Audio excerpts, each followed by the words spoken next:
They look like, by the way. There we go. If they're not moving, they look fine. But the moment one of those fucking eight-legged centipede-looking pandas try to move, yes, they look like. Why not just make the Half-Life 3 cupcake and sell it to everybody, right? Even if it leaves a terrible taste in your mouth, people will still have bought your cupcake. And the analogy breaks at some point, so bear with me, right? And this one time, my mom bought me a shirt, and I was in high school, and I'd been powerlifting and then stopped. So I was like, fucking 280 or something like that. And they were buying for 190-pound kid. So it was like a medium. And I put that on, and it was like a sausage roll with legs, man. And my mom would not stop demanding I put it on. And I'm like, put it on, put it on. Your grandma wants to see it. This might be her last year alive. And I'm like, well, if you're not going to die and have the last memory in her life be of me squeezed into this thing like a toothpaste. He'd have dinosaurs delivering your What if all you heard was a scratching at your door? And it's like, it has really small hands, so it can't really carry stuff. So it's like, it's got the box, but it's holding it like a like this. It's all, here's your pill. You might need to package that. It'd be a surprise mechanic.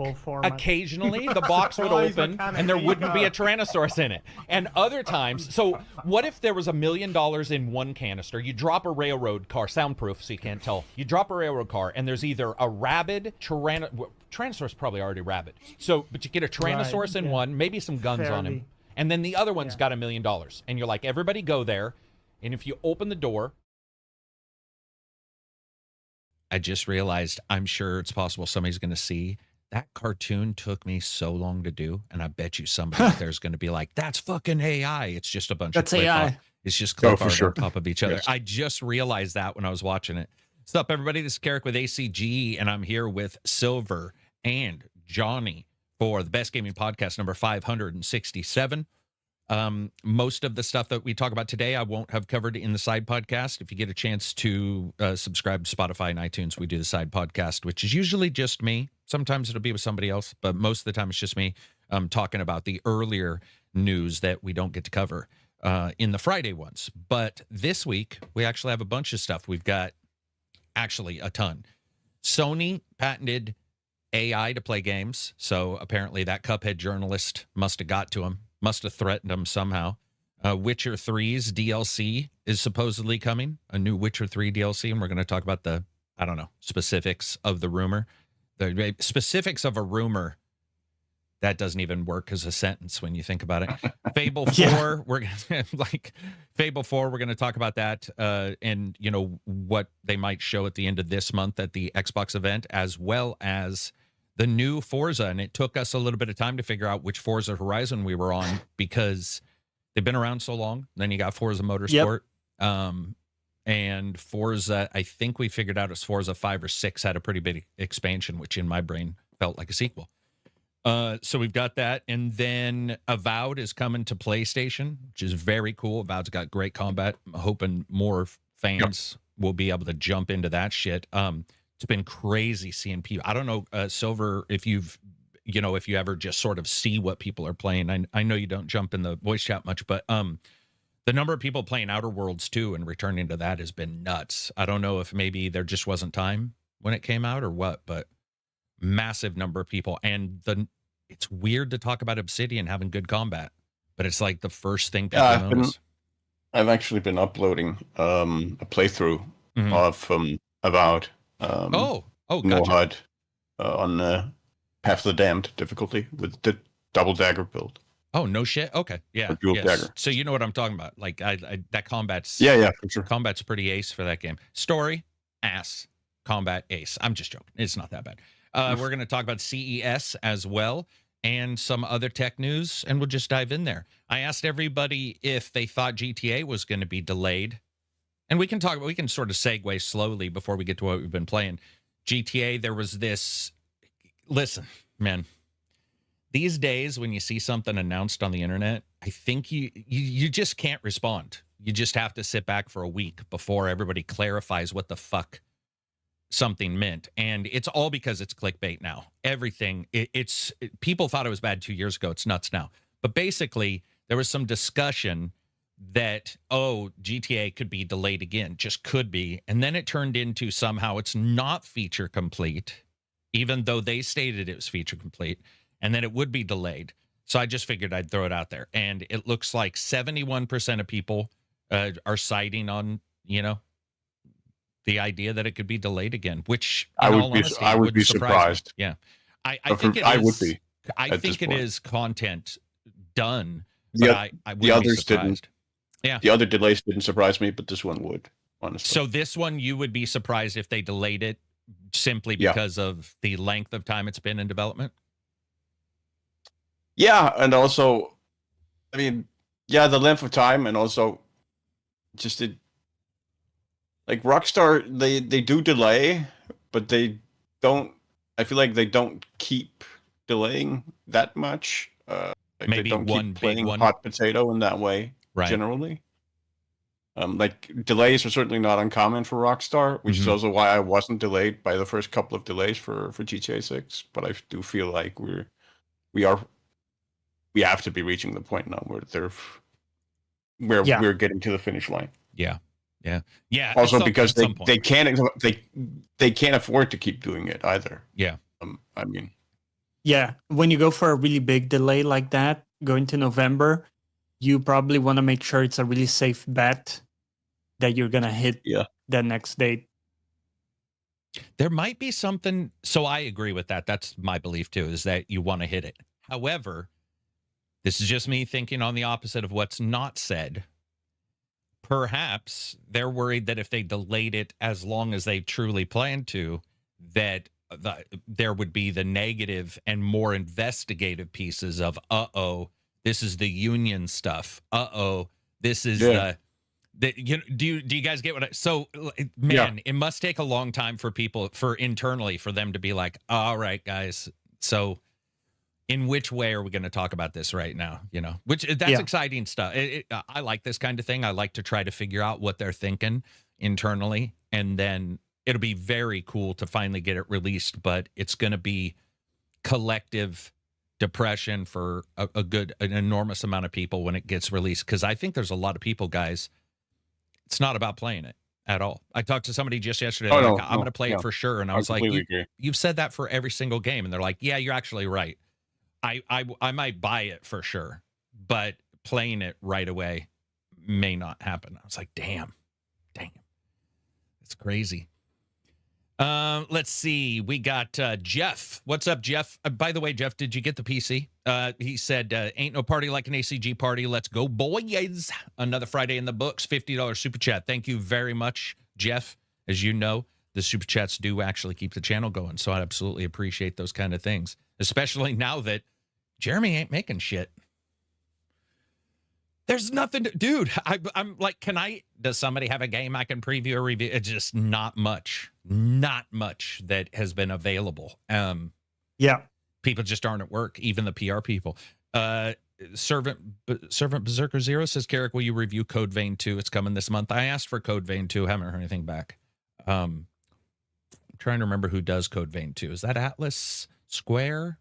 Isn't it Black? Is it Platinum? Might be the developer, but I don't think they're the publisher, are they? I don't think so. Because I usually deal with the publisher, but yeah, right. There has been times. So publisher is Bandai Namco. Ruh-roh. A developer too. I actually have really good contacts. Maybe I'll check. I feel like get in there. I feel like that company would definitely have contacted me. I will say I wasn't a fan of the original at all. So, and when I say at all, not that I hated it, but that I wasn't a fan of it. Like it didn't push me away. So that's probably the wrong term, but just the way it is. Starless, $5 super chat. Thanks, gents. Have been following the Substack as well. Enjoyed the Inside Baseball short essays. Okay, thank you for reminding me. Yes, I do have a Substack. Yes, it is not going away. I literally have to create something that entices me to put something down. And I haven't felt like, I guess I would say, super strongly about some things. And then yesterday, something popped into my head and I got a Substack about 90% done. I am working on that to be more regular on it. and that will happen. Actually, I think I just need to sort of remove that I have to be super interested in a subject. And if I do too many inside baseballs, it sounds like you're just trying to say, if I bitch about something, that it might be the best way of doing something. And that's not exactly what I think a lot of times. A lot of times I'm literally just bitching about something because it happens, not that I even have a better idea. So, yeah, the Substack's great. I want to say how much I appreciate it. We got a bunch of subscribers for it. It's actually been a blast to do. Substack's a weird one, but it's been fun. Speaking, so that's for me. That's what I've been doing. Silver, what have you been doing? Like last weeks? Any amazing shit been happening? Not particularly. The holidays were a little overwhelming. My health's been pretty bad because weather here turned pretty bad, or it turned really cold rather, got buried in snow, which my body really doesn't like. So I've kind of been in bed for longer than I'd like. But I've been trying to like gaming wise, I've been trying to record some stuff, like the Avowed playthrough I mentioned. Trying to get back into it a little bit, and kind of playing old games mostly, like Warhammer 3, still Helldivers 2, that sort of thing. Oh, Helldivers 2, that's cool. I never thought of it, and they've got some good changes coming up this year. It sounds like in their roadmap, so be fun to see what they do. Great to see that success. What about you, Johnny? Yeah, it's been a packed week actually, because it's full back on work. Like everybody's back, a lot of stuff going on with the New Year's. A lot of people have their like work New Year resolutions kind of thing. My team is like an infrastructure team, so we're having to move a lot of stuff for the roadmap. So interesting week there, and then a lot of stuff too. With hobbies, I've gone back to making some music, which has been super fun. I picked up an updated version of my software, Cubase. That's what I use. It's pretty nice how it works, pretty much like out of the box. Because like the older version I had, every time I wanted to hook it up to record something, it was like so many little things that were problematic, like little practical problems here and there to solve. And it's cool that with the new version, it's like it's all super seamless. And outside of a diabolical USB micro port that I had to work around, everything has been stellar. By the way, those things, like whoever invented those, have a place in hell reserved.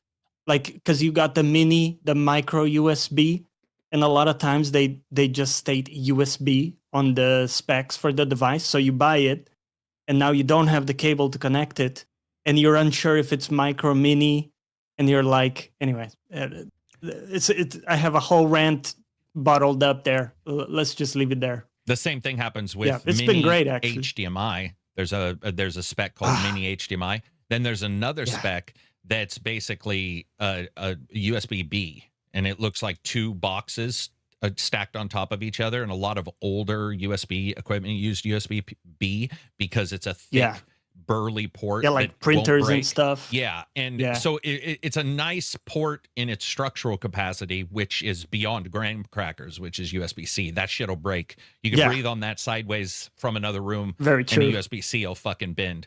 But USB-B is a disaster because not only is it not the greatest speed, but it's just there's not a lot of cables, so you can't get extenders, or it's more difficult to get extenders, that kind of stuff. So yeah, it's just one of those fucking things. But for me, let's see, what have I been doing? I also jumped into music. I talked about that in the side podcast this Tuesday. Ableton, is Cubase vert? It's horizontal. Okay, as long as it's horizontal, I can deal with it. Each track is a line. Yeah, there's a couple that are vert. I remember talking to Absy before, going like, dude, I don't know what alien world you live in, but that is so weird. It's almost like reading. Flipped. And you can of course adjust the view. I'm just saying your initial view of it is like, what the fuck am I seeing? So I've also been jumping into music, dealing with some dog shit, trying to make sure that they're healthy. Let's see what else. Watching shows. Got to shout out a show right now. One of the best shows I've ever seen. Probably. So if we do a top 10, it'll change all the time. But I'm going to say this one would stay within the top 10, most likely, unless I find 5 other great shows. It's called Startup. And it's probably one of 3 shows in the world where I've been emotionally invested in it to the point of panic if somebody's in danger. So yeah. It's about a startup, but imagine Gangs, The Wire, those kind of shows mixed with hacking shows mixed with Mafia from Miami, and just smash it all together. And it's about 3 people deciding to create a startup in combination, basically a fake Bitcoin. So you got Bitcoin and then you got these other cryptos. They're starting their own, but each one of them comes in to the startup for completely different reasons accidentally. And it's beyond fantastic. I can't even describe it. Great character design, great character growth. Yeah. Some great banter between characters. Yeah. Have you seen it? Super. I've seen that. I think the first 2 seasons, but I believe there's a new one I haven't seen yet. Yeah. And dude, you know who I'm talking about? The black guy he was Creole black gangster / mafia in Justified, and he's one of the main characters. Yeah. Dude, that's my guy. Like, I mean, I'm legit, when he comes on screen, like, I'm legitimately in awe of that guy's ability to act. And some of the stuff he says, awesome. I'm no matter what happens, like, I'll have to piss like a racehorse, and I'll be like, I'm not going. I gotta finish this. Can't pause it. Gotta watch him. Yeah, that shit was great. I'm glad somebody else watched it. Yeah, fantastic show. Super chat. Yeah, it doesn't get talked about much. No, and it's an older one, and I think that's why. But it exploded on Netflix as well as Project Lazarus, so I'm watching both of them, and both are nice. Project Lazarus is a lot like Travelers, so it's been fun. Beastie by Nature, $10 super chat, a little something for the dogs. I'm sure you will touch on this later, but how about those ROG specs? So there's about 18 ROG devices, Beastie. Which ROG are we talking about, man? Do you know which ROG he's talking about? Because there were CES, there was a bunch of ROG devices. Trying to figure out which ROG. Not sure. I'll see if I can find it. Is there one that's in the news, like higher than the others? Let's see. Nuavo says, hello, guys. I'm kind of fed up with the whole GTA 6 delay. I'm starting to lose interest in the game. Good. Because when it comes back, it'll come back. Your excitement will come back. Let it go. Let it leave your body. Let it go. Yeah, let it go. Yeah. Anything? Because I know that there was laptop. There was... Yeah, there was a 2-screen laptop. There was glasses, a new monitor that looked really good. Some pre-builds. I think the one spec, guys, that I worry about is the name ROG being on the fucking device.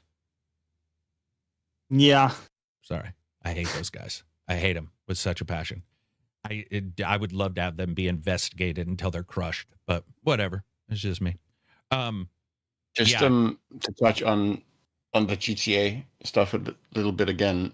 The reason why I think they can't afford to extend it that much further is also, I do think there's a hard limit for them in terms of public consciousness, which, just because I remember Duke Nukem Forever and the hype around that game, when just initially when they were working on it, 3D Realms, and it was announced, it was one of the biggest games in the industry initially, publicity wise, PR wise, marketing wise. There was so much hype for that game, and it kept getting delayed and delayed and delayed. And the more it got delayed, the more the hype died down, and it became this, the infamous vaporware. So I do think there's a hard limit even for GTA, where it will eventually possibly fade out of that zeitgeist if they keep delaying it. It's possible. Moving on from there, let's talk about Sony's Ghost Player. So this is awesome. Reported in early January 2026, Sony's patented an AI-generated ghost playa system designed to assist gamers who get stuck. This technology creates an interactive in-game overlay that can either demonstrate solutions or take direct control. To complete difficult sections on the player's behalf, aiming to eliminate the need for external walkthroughs. Here's some weird stuff, though. So the AI expertise it gets is from looking at YouTube's. Now, I don't believe my stuff is patented. When I put it up, my voice, what I put together, you really, if you do a reaction to it, you're fine. But if you repost it, you're in trouble, right? With AI taking pictures, that's the big thing people are mad about, taking art, blah, blah, blah. I was just reading this going, I wonder how they're going to get around the idea of like Fighting Cowboy putting together really good walkthroughs.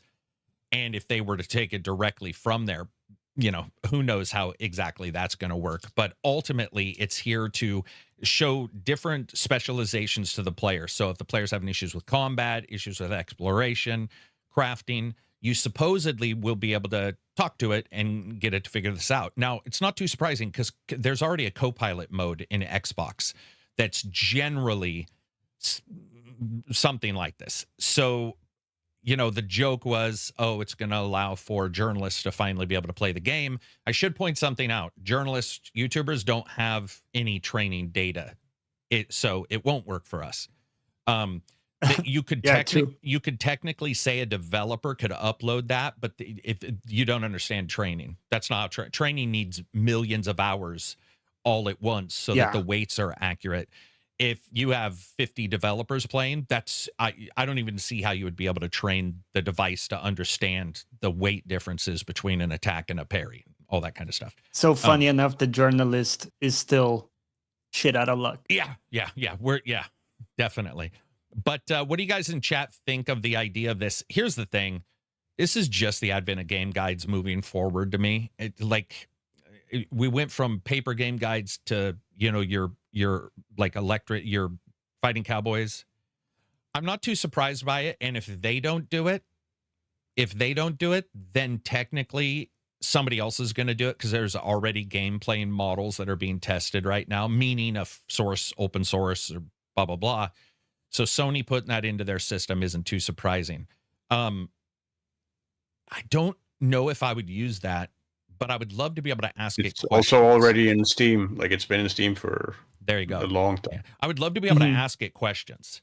That would be great. That's fascinating to me. I don't understand this, or is this, am I on the right track? Maybe or something. I don't know. I'm trying to think of how that would. I would love to ask it like, hey, I can't get past this boss. What am I missing? Yeah. Take a and maybe you will say, hey, listen, you're just not being aggressive enough. There are all these windows you're not exploiting, blah, blah, blah. Just the ability to take a look at your gameplay would be super cool. It would be, but the other thing, Johnny, is man, I'm not a tree hugger. I grew up in a place that's been deforested, so I understand, what that looks like, and you don't love it. However, the idea of a bunch of AI servers sucking up, fuel and water and electricity, just so a Sony player can, get through God of War isn't necessarily super high on my list of things that I'm excited about. Yeah, fair enough. Yeah, if that makes sense, I'm not a tree. I mean, I do believe in conservation, but I also believe in real life, that a person has to live they have to live their life, do what they can, but at the same time, there are some idiosyncrasies. There are some things. Yeah, there has to be a balance. There still has to be a balance there. Yeah, you're a pariah otherwise. Sustainability. Yeah, definitely. Otherwise, you're just sitting out in the middle of nowhere, fucking eating dirt. But Void the Void makes me playing the game for you is lame. I hear that. Avoid the void. Sorry. What were we saying, Johnny? It makes me feel a bit guilty about all the stupid questions I've asked my own chat GPT sometimes. Like, hey, okay, but what about deep sea squids? Here's the great thing about that. Chat GPT, the less it has to think, the less energy you're going to use. When you ask it that question, no big deal. I run that at my home, and I can get better answers than ChatGPT, and my power, hasn't gone up. But the training in particular, Johnny, is where you're talking just billions of kilowatts, maybe not billions, but you know what I mean? Yeah. An unbelievable, when you train something, the amount of power you use is and we're fixing training too. We as in tech is looking at, more efficient. We got people. We got people on that. Yeah, we got, I do think it's very telling how frivolous our use of AI has been. You mean what we make or what we ask it? Both. Like what we've been using it for, really, over the past couple of years. Yeah. Listen, it helped me make a really good steak, and I felt like, oh shit, yeah, that was good use of AI, man. Yeah, I was happy with that. Yeah. So this thing will play games for you. I would love to see. I want to test it. I want to test it by playing shitty and then seeing if it fixes it, but also to be interesting to see who's going to troll it. Because people are going to play like shit. Honest truth is, how many times do you watch an Elden Ring video, and unless it's Sidyak but Tuskak or some random person who's really good at the game, you see shit gameplay. Do we really want it trained on shit gameplay? How's it going to identify this as successful gameplay in the first place? So, we'll just have to see how it all works out. But yeah, they patented it. It became a joke that like it's for journalists, but sadly, or I guess I would say positively, because I would rather have a journalist reviewer react accurately to what they played versus something played for them. Most of us, for sure, just won't be doing it. I work on training.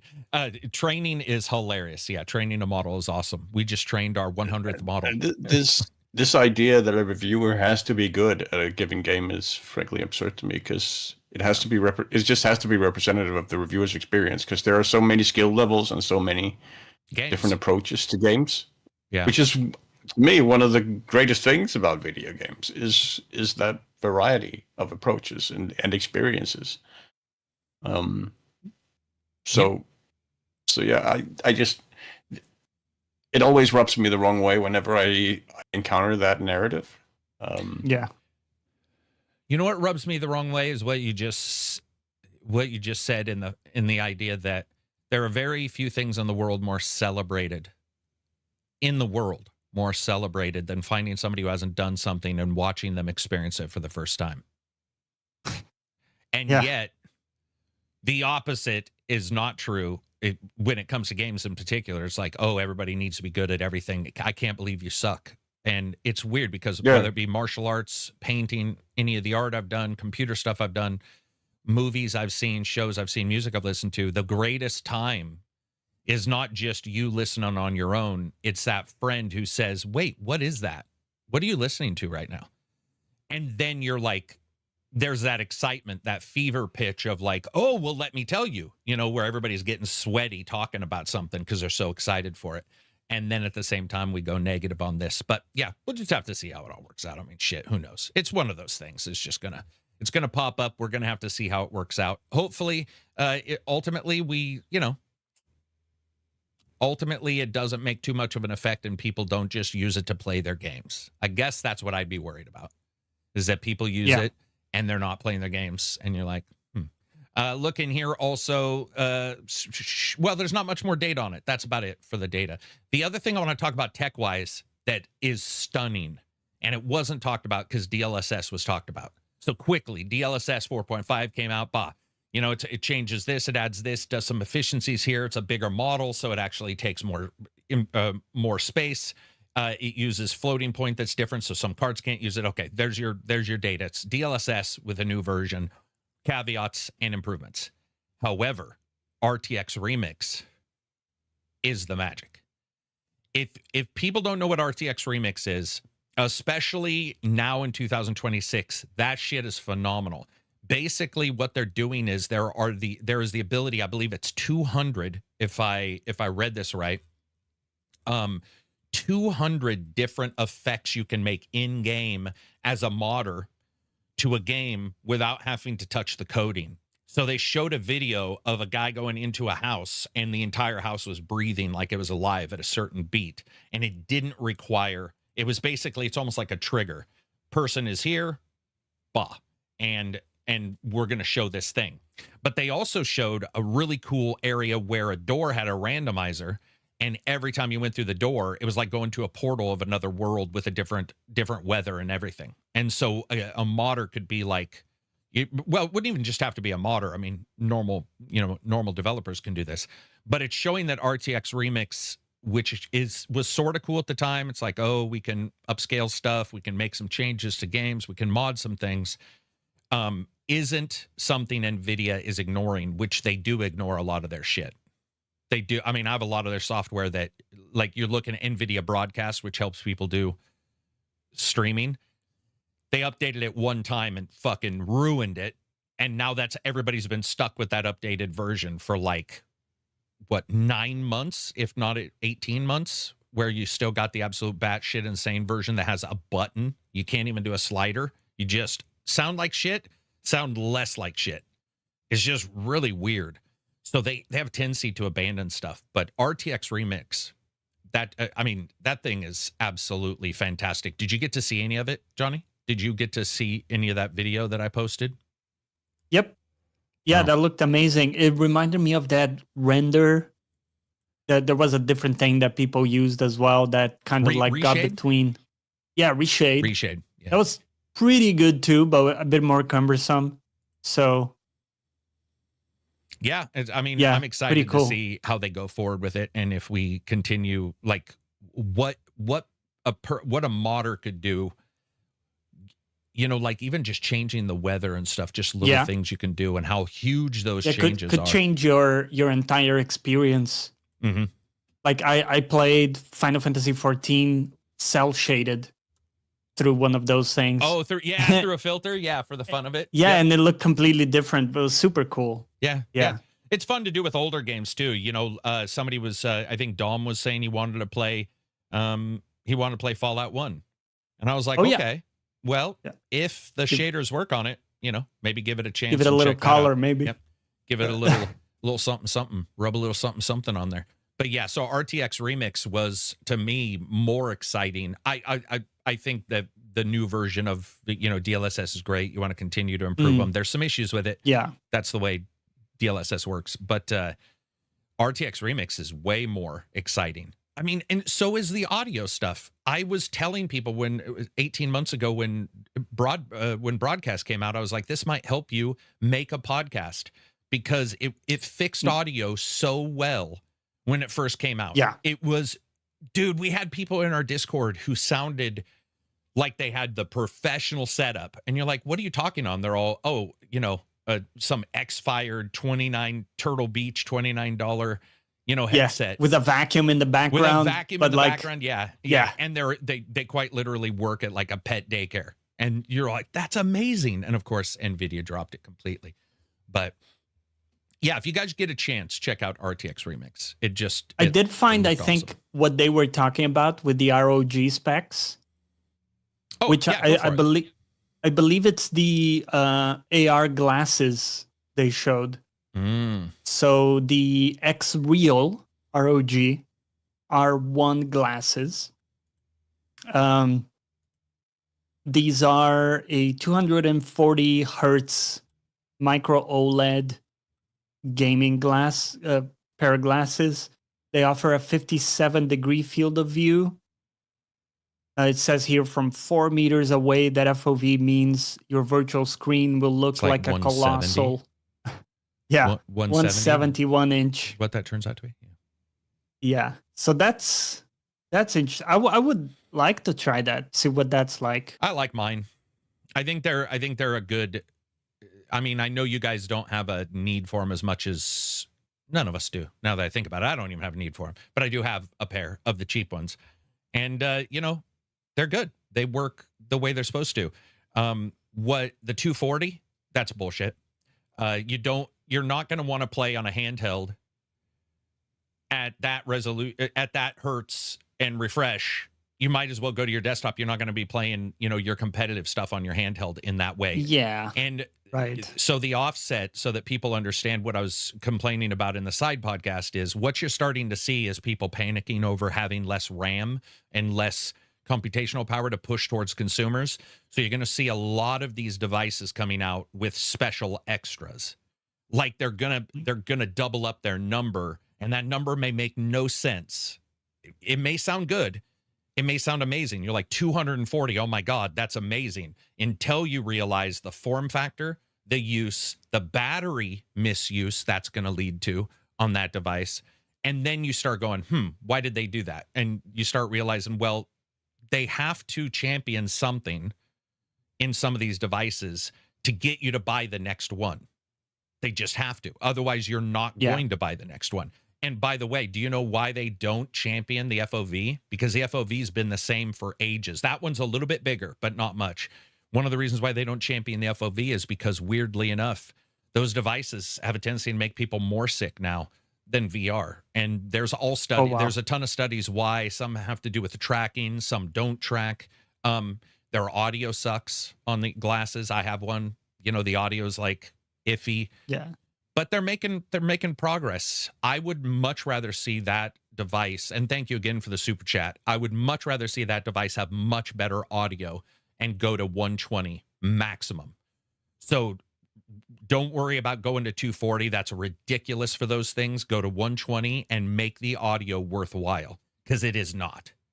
I've tested them all. They are not worthwhile audio-wise. They play audio. That's as much kudos as I would give them. They play audio. Yeah. So you need to have a different setup for your audio. Maybe like some speakers or whatever. Yeah. Earbuds usually is what people do. I mean, and you can get clip-on earbuds. You can get all kinds of stuff. They're looking at, you know how the Index channeled the audio to your ear? Everybody really seems to think the Index is one of the best VR ear devices. You can't really do that on those, because if you core out the main support on your glasses, that's going to be the first thing that fucking breaks. But they're trying to do that. Yeah. Bose is involved with one or two companies. When I talked to one of the people there, they were saying that, you know, they are looking at all kinds of new form factors, and it's pushing technology forward. You're starting to see companies doing really weird stuff. The mix of bone conduction with a normal speaker is the new thing. So bone conduction sort of sounds goofy, but it works. You can hear, nobody can hear it. You can hear it in your ears, but it doesn't have that top end. And now they're doing dual, where it's bone conduction here, and then it's got your normal earbuds. And what it does is it allows for like a wider sound, in the way the Neura had the earbud and the headset. Wow, cool. So yeah, pretty cool stuff. Yeah, thanks for the super chat again, man. It helps the channel. Let's do a couple questions, because we have a lot of questions before we go on to the next subject matter. Should I go to the Discord? Discord, yeah. See what we got there. Yeah, we had a bunch. Divorcing my wife if GTA 6 gets delayed again. Oh, man. Damn. Wait, what does your wife have to do with it? His wife took a shot right there, and not in a good way. Damn. Like, you're so mean. I'm just joking. She gets the console. Okay, well, all right, maybe that's better. So this question from A1 Nagel, he says, do you see the Steam frame? Oh, sorry, I think I got an old one. That was from last week's. Yeah. This one's under new. I'm in the right place now. Okay. Okay. Let's see here. You're right. We do have a good number of stuff. So Ginger Nips says, I know you're a big fan of GeForce Now and streaming in general, but do you think our infrastructure is holding it back, just like it did with Google Stadia? It feels like the tech is ready, but the ISPs aren't. For example, my only option is a 6 Mbps DSL connection. Are we still too early for a cloud-only future? We aren't. He is. You are, buddy. Right. So, no. Yeah, I mean, that's a very locally dependent. Yeah, that's locally dependent. Yeah. And it sucks. Same way with, do you, Silver, do you have bandwidth caps? No. Johnny, do you? Nope. So up until last year, or the year prior, I believe, I had bandwidth caps, and I had to pay, I think it's only $10. It's not super expensive to get on the business plan, and I don't have them anymore. But I was talking to Nor in chat yesterday. We were streaming, and I don't even want to say the number of terabytes I downloaded. with large language model testing in games. I'm just going to say it's well above 20 terabytes. And it was a shit ton. And I randomly was talking to Nor, and he's like, damn, I'm over 2 terabytes. And mostly it's GeForce Now. It's Uplay. There was a couple other things. If you're in one of those shit places where they're still doing the bandwidth cap, it definitely is going to be an issue for you. I would say with streaming, it's not locality as much anymore because they can build data centers by renting data center space anywhere now. NVIDIA no longer has we have to build our own building, which, by the way, was really stupid. Really stupid. That would be like saying we want to sell Fords in a place where there's just Chevys, and the Chevy department left. We could buy their car lot, but we're not gonna. We're gonna burn it down, and we're gonna raise that land and build a new building completely beside it. And you're like, I don't know. From the ground up. From the ground up. So that has somewhat gone away. But yeah, it'll always impact us. Just like when somebody says new video cards are too expensive, not for everybody because everybody doesn't buy them. This game doesn't run well on my system. Maybe it's your graphics card. One of the biggest lies in the world is like a rising tide raises all boats. It's a complete lie. Yeah. It's like a complete lie. It depends, because if you're on the other side of the tide, your tide is super low. That's it. Just so right now, that poor guy is on the side. He's on the opposite side of the world. True. He's on the dry dock going out. Yeah, and he's dry docked and he can't figure out what the hell's going on. Yeah, it sucks. But yeah, I mean, somewhat. But I think a lot of it in places where people are trying to use it, bandwidth caps, business decisions, where you live. Where you live is a big deal. What's the one from Elon Starlink? Starlink? Yeah. But has that been the millisecond back and forth isn't great. Do you guys remember the days when you could get an actual satellite download for your PC? Your upload was a modem, 56K modem. So I remember because I couldn't stream with, so I had this issue. Oh, there you go. Yeah. There you go. So you had that? That's crazy. Yeah. Can you imagine just downloading a bunch of shit and trying to send an email? And it's like, whoa. Sending? That's crazy. I don't think you understand. Yeah. Yeah. Google Stadia failed because you need to buy the games on top of the subscription fee. No, Google Stadia failed for a majority of reasons. Most of them, I would say there were 5 major reasons why Google Stadia failed. 1, probably 80% of the games didn't have Google Stadia versions, as in they had to do work to get them on. 2, infrastructure was weird. 3, they sold it horribly. They sold it horribly to people. They didn't actually do a great job selling that device to people. 4, they had some of the worst management of all time, which I guess you could say that makes 1, 2, and 3 make sense. 5, it didn't bring anything new to the market at all. Like, at all. It brought a service to the market, but that's like saying you can download really fast, but you can't connect to any cool website. Well, who fucking cares then? And it wasn't convenient. Like you said, like, really. A lot of games weren't available. Yes, you also had to buy them in duplicate. I mean, you have to buy on GeForce, you have to buy on Steam to use Steam streaming. You know what I mean? Like, that one is sort of like... Yeah. That'd be but like if you already had a game on Steam... yeah, fair enough. Yeah. Because what I'm saying, Johnny, is I have to own the game on Steam to use GeForce and play it. Does that make sense? That's all I was getting to, was that, that's sort of a thing no matter what. But they suck, right? And it's Google. I don't think people trusted Google. The Google graveyard is over 400 apps now, 400 like services, apps, and products. Yeah. Would you Xbox has got the same problem with their new system. They've abandoned this one. Technically, they abandoned the Xbox original when NVIDIA wouldn't give them the patent. There's a lot of gamers who are like, don't think I'm jumping into this. Yeah. So yeah. But should I really hitch my ride to that project? Yeah. Also, like the game, the buying a game. If we ignore the thing where it's convenient for you to own the game already on Steam and then be able to play it out through streaming. It's convenient. But if you look at having to buy the games on this new platform and then not having full confidence in the platform that it's going to live. So you're going to spend this money on games and then the platform's going away. Right. Maybe, I'm just saying. Yeah. Silver, go for it. No, that's a big commitment. Yeah. To make on Faith.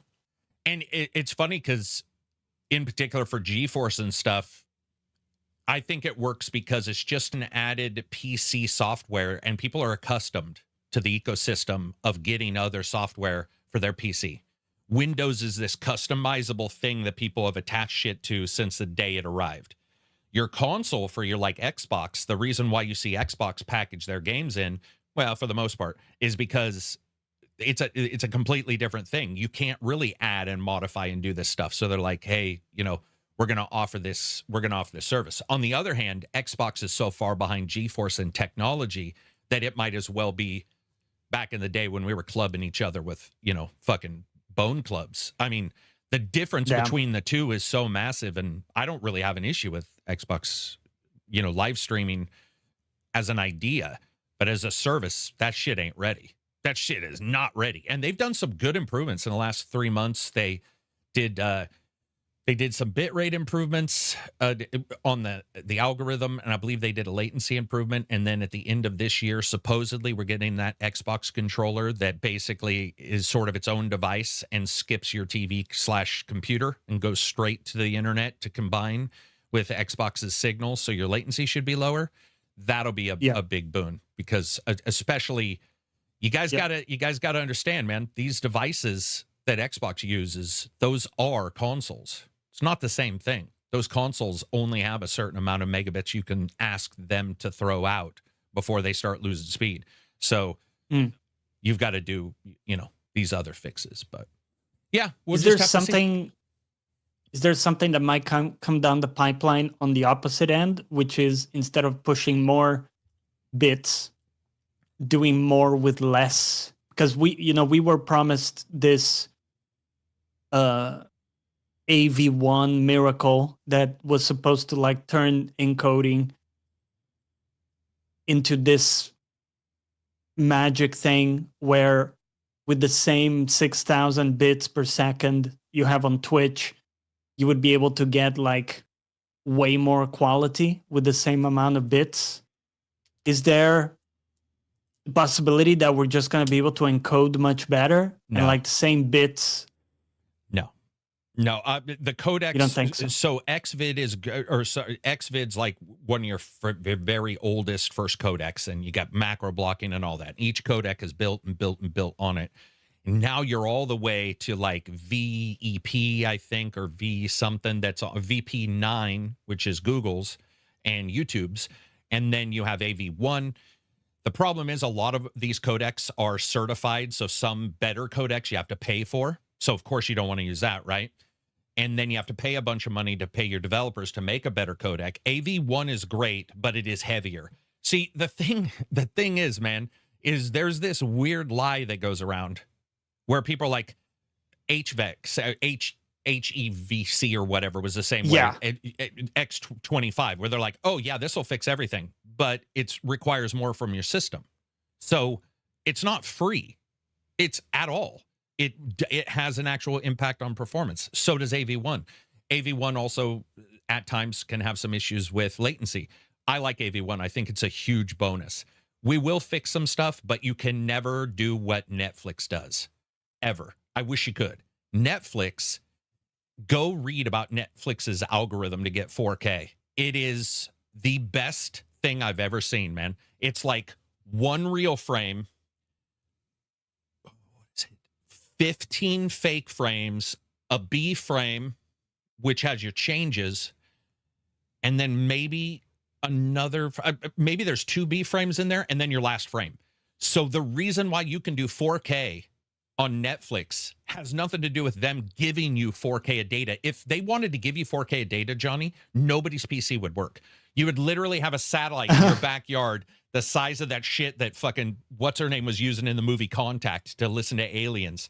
No way. Yep. So Jodie Foster. it works better and better. Each year, they do these little fixes. The problem is games don't work that way. Games need the injection of the frame when the player moves. So, right.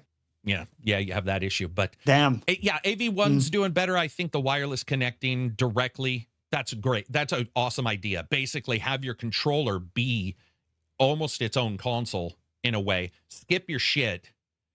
It's going and it's telling, Xbox or the streaming service what you're doing, and then the merging is occurring much quicker.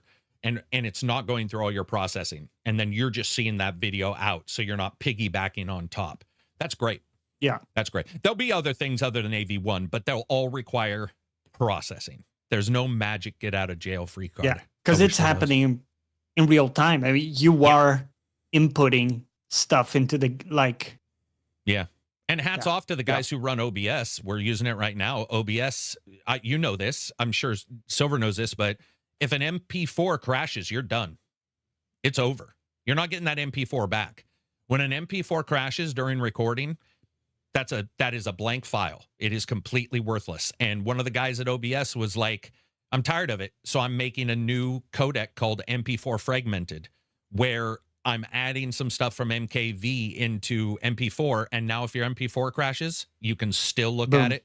And by the way, that sort of existed prior, but no one was using it. He took it and was like, there's these things we can do. And then now everybody's looking at it going like, oh, because MP4 is what's pretty familiar and Premiere uses it and all that stuff. Like somebody will tell you, hey, record this in MKV. Well, guess what? You can't alter MKV in the same way in Premiere. So they'll be like, streamers can use AV1.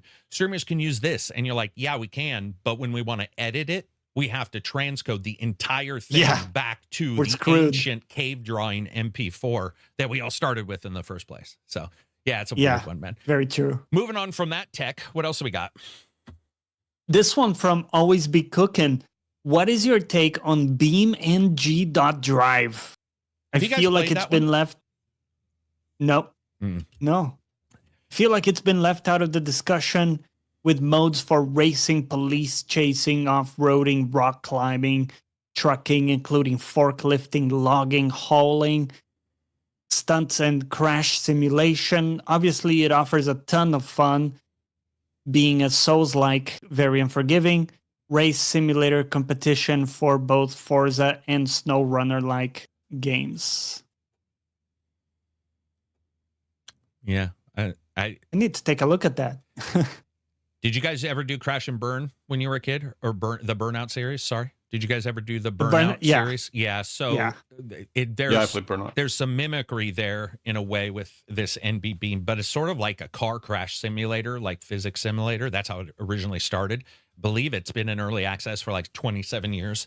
It's like the zombioid of car racing or car games. Oh, but I did play this way back in the day. Way back, like 10 years ago. Yeah, that's crazy. Yeah, so unfortunately, I can't answer that. I mean, other than an early access game with a very specific niche like that, probably just popular with the people who like that, but it's not grabbing you or me or, I mean, it might if we know about it, but it's hard to even talk about something because we don't know, so many things out there. I think that's more iterative of something like iRacing. Or right? Yeah. Something that watching Book do iRacing, it's a whole other world, man. Real red cards, real, like all the real penalties and shit, real people talking while you're racing and just watching him do that and go, damn, that's this world that exists outside of opening up packs on your EA game to see if you got the new fucking, hockey player or whatever. I mean, I was watching Book, and Book's good. Like Book's at the point to where his, steering wheel isn't good enough for him. So so it's not that he wants a button like I would. I'd be like, well, I want more buttons. That's not him. He's quite literally at a point to where he needs a better steering wheel because he's got so good that like you're at the ends of that steering wheel's ability to feedback. It clips too much. That's just insane, man. And they have such a good time. And it's just driving left, man, because he loves his NASCAR. It's just. Yeah, just turning left again. Sorry about my lights. And I admit, I love watching him do it. I think it's awesome. It's so fun looking. But at the same time, I don't think I could deal with real people and real penalties. I think I'd crash to, I'd use it on purpose. Crash out. Whatever. Yeah. Yeah.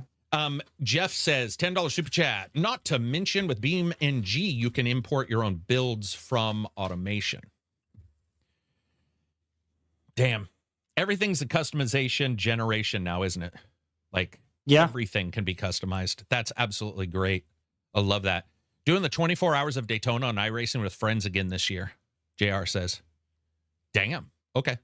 Wow, 24 hours. That's what we did with Le Mans on the Dreamcast, I believe, had a real version. Yeah. Damn.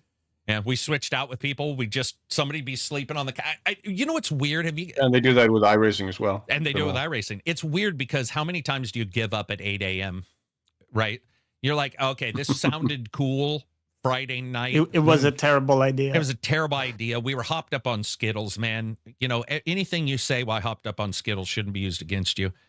But you shouldn't be held to anything. If you and your buddies have been going for 19 hours and then you're the one that crashes, that's going to feel bad. Ooh, that's going to feel bad, right? Yeah, you gotta have some rules there of like, hey, we can't get in a fist fight. We can't get in a fist fight over this. That shit's great though. And it's amazing that systems allow for that. I mean, it's a small thing. It's a mode, but it's still cool that people do it. And it's cool that they put it in the game because how many times have we wanted a mode in a game that never gets it? So Le Mans Ultimate has driver swap endurance racing as well. Yes, it does. That shit's amazing, man. So good. Got my setup. I took a picture, posted my picture of my setup yesterday for Flight Sim. Did you see that, Johnny? Yeah. What do you think? What do you think of my Flight Sim simulator setup? Do you not like it? Yeah, no, I do like it. It actually had me thinking what I want to do. Because I kind of stopped enjoying the HOTAS setup. Did you? As much. Yeah. I was thinking of getting something maybe a bit simpler. Mm-hmm. With like maybe just a single joystick or something. That for me would be a bit easier to jump into and remember all the buttons and stuff. Is that what caused you to, like, what caused you to not, like, get bored at or get tired of it or whatever? What caused you to step away from it? Just too many buttons to press, too much focus? Yeah, because every time I would pick it up, I would need to remember all the buttons and what they are. Right. And the lead is also a bit tricky with the mappings, where like a few times they lost my mappings and I needed to do everything from scratch, which was a massive pain in the butt. So I kind of wanted something that I know I can plug in and I'm going to be able to parse very quickly for stuff like Flight Sim, so I can get into it a bit like a halfway without needing the whole shebang. The whole thing. Yeah. Yeah, I'll post a picture of my setup in here when I get a chance. I'm looking right now. I swear to God, my email just randomly is like, you know what? I don't think you're going to need that again. And it just goes away. It just, or late at night, maybe I deleted the picture or something like that, but I'll post it in a second. What else we got for questions? We'll do one more and then we'll jump to, I want to jump to CES and some other stuff. So this one from Name Invalid. Is there a point to this? Yeah. Is there a point with the size of games, COD, for example, that the developer or publisher would consider selling a physical version on an SSD?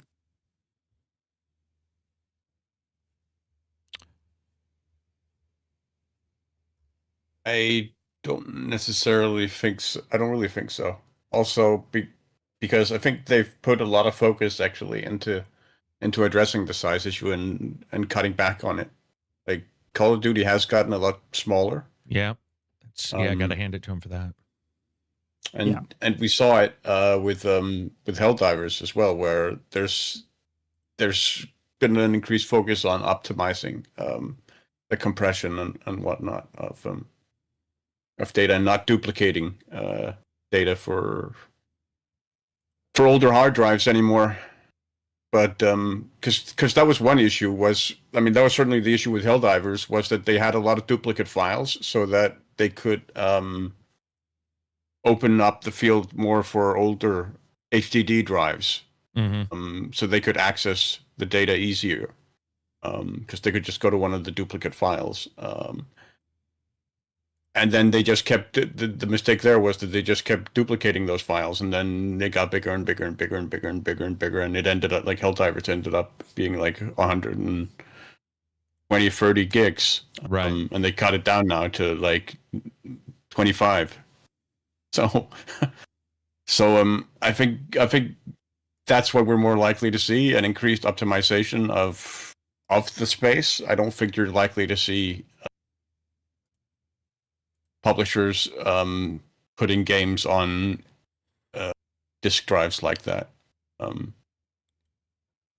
There's my setup. It's on the lower right.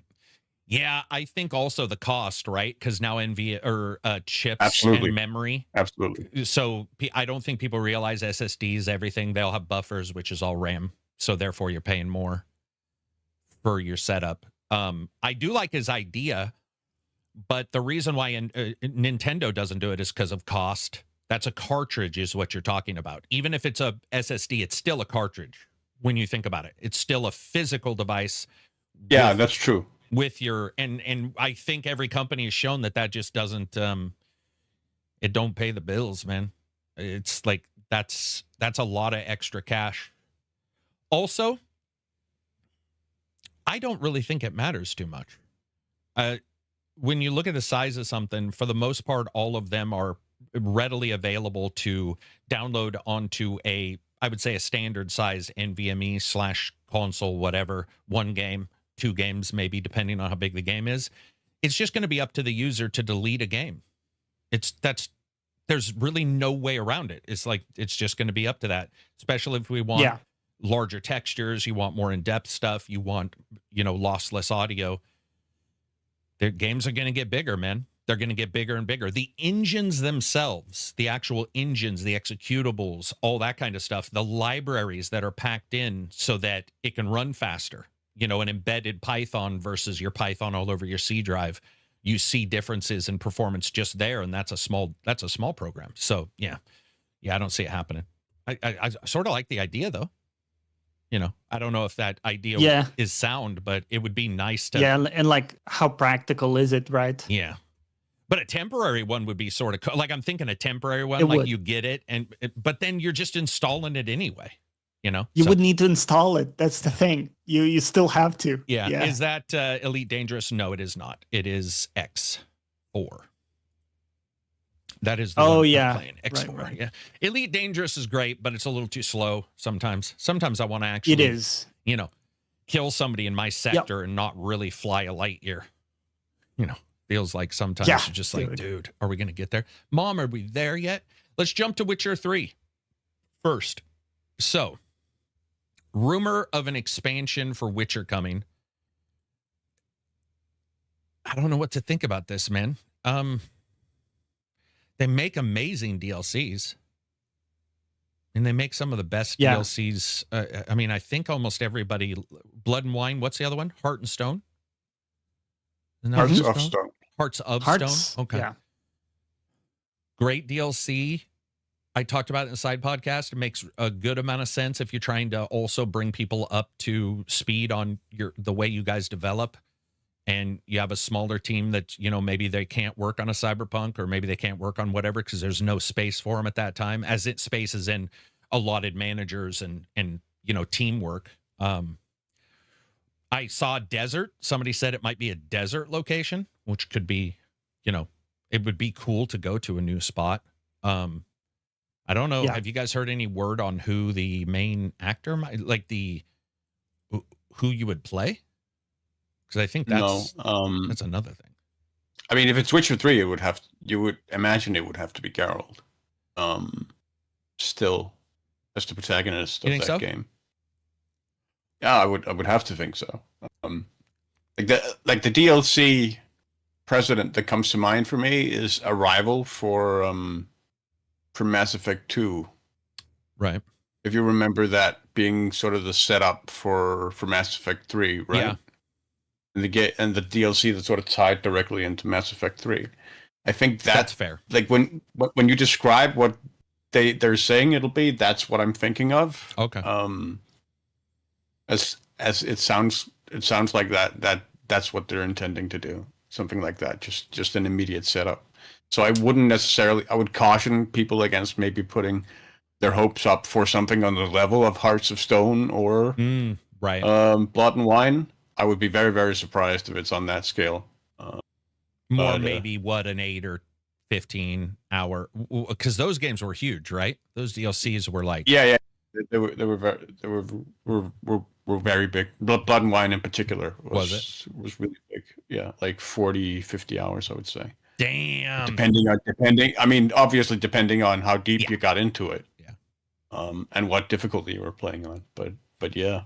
I did see a rumor that some people had thought it was Siri as well as the character. I mean, it's not impossible. They could do that. But Silver, I got to tell you, I don't like that idea, because 4, that's what 4 is hinging on. Does that make sense? Maybe it's a little bit. But you do play Siri in parts of Witcher 3. Yeah. So yeah. So that's certainly and I possible. wonder if that could be they would do that as the bridge. Right. I was just gonna use that idea of maybe having it as a bridge of playing a full game as Siri, or maybe it fills in some gaps. Maybe Siri could kind of go through the Witcher process, like to become a Witcher. I forgot what they were called, the trials, I think. Mm-hmm. Yeah, it's trials with the grasses. Can I point out, though, correct me if I'm wrong, this is just my logic in my brain. If you already are planning 4 and you're writing out script for 4, it would be quite difficult to make DLC where that occurs, because you might be doubling up on resources. Yeah. Like with your story bits, where in 4 you're like, we need to introduce. I mean, you could just say it's an introduction, and that's why 4 still has that. It feels like this one came late, if that makes sense. Mm-hmm. Like it's just, but then I don't know. Separate or something. But I will say one website, now who knows if this is true, but one website did say, oh, we've known about this for years. And I don't know if they were saying we, the collective we, or just that website. Yeah. So maybe it's been in the works for a long time, and this has always been a good plan. Either would work. I'm just thinking logically that'd be a bit of a waste if you're like, okay, 4 is going to have this time gap between 3 and 4. We're going to cover it in the story and the gameplay, blah, blah, blah. And then somebody comes along 6, 7, 8 months later, 2 years later, and says, let's do a DLC in the center. And you're like, well, shit, man.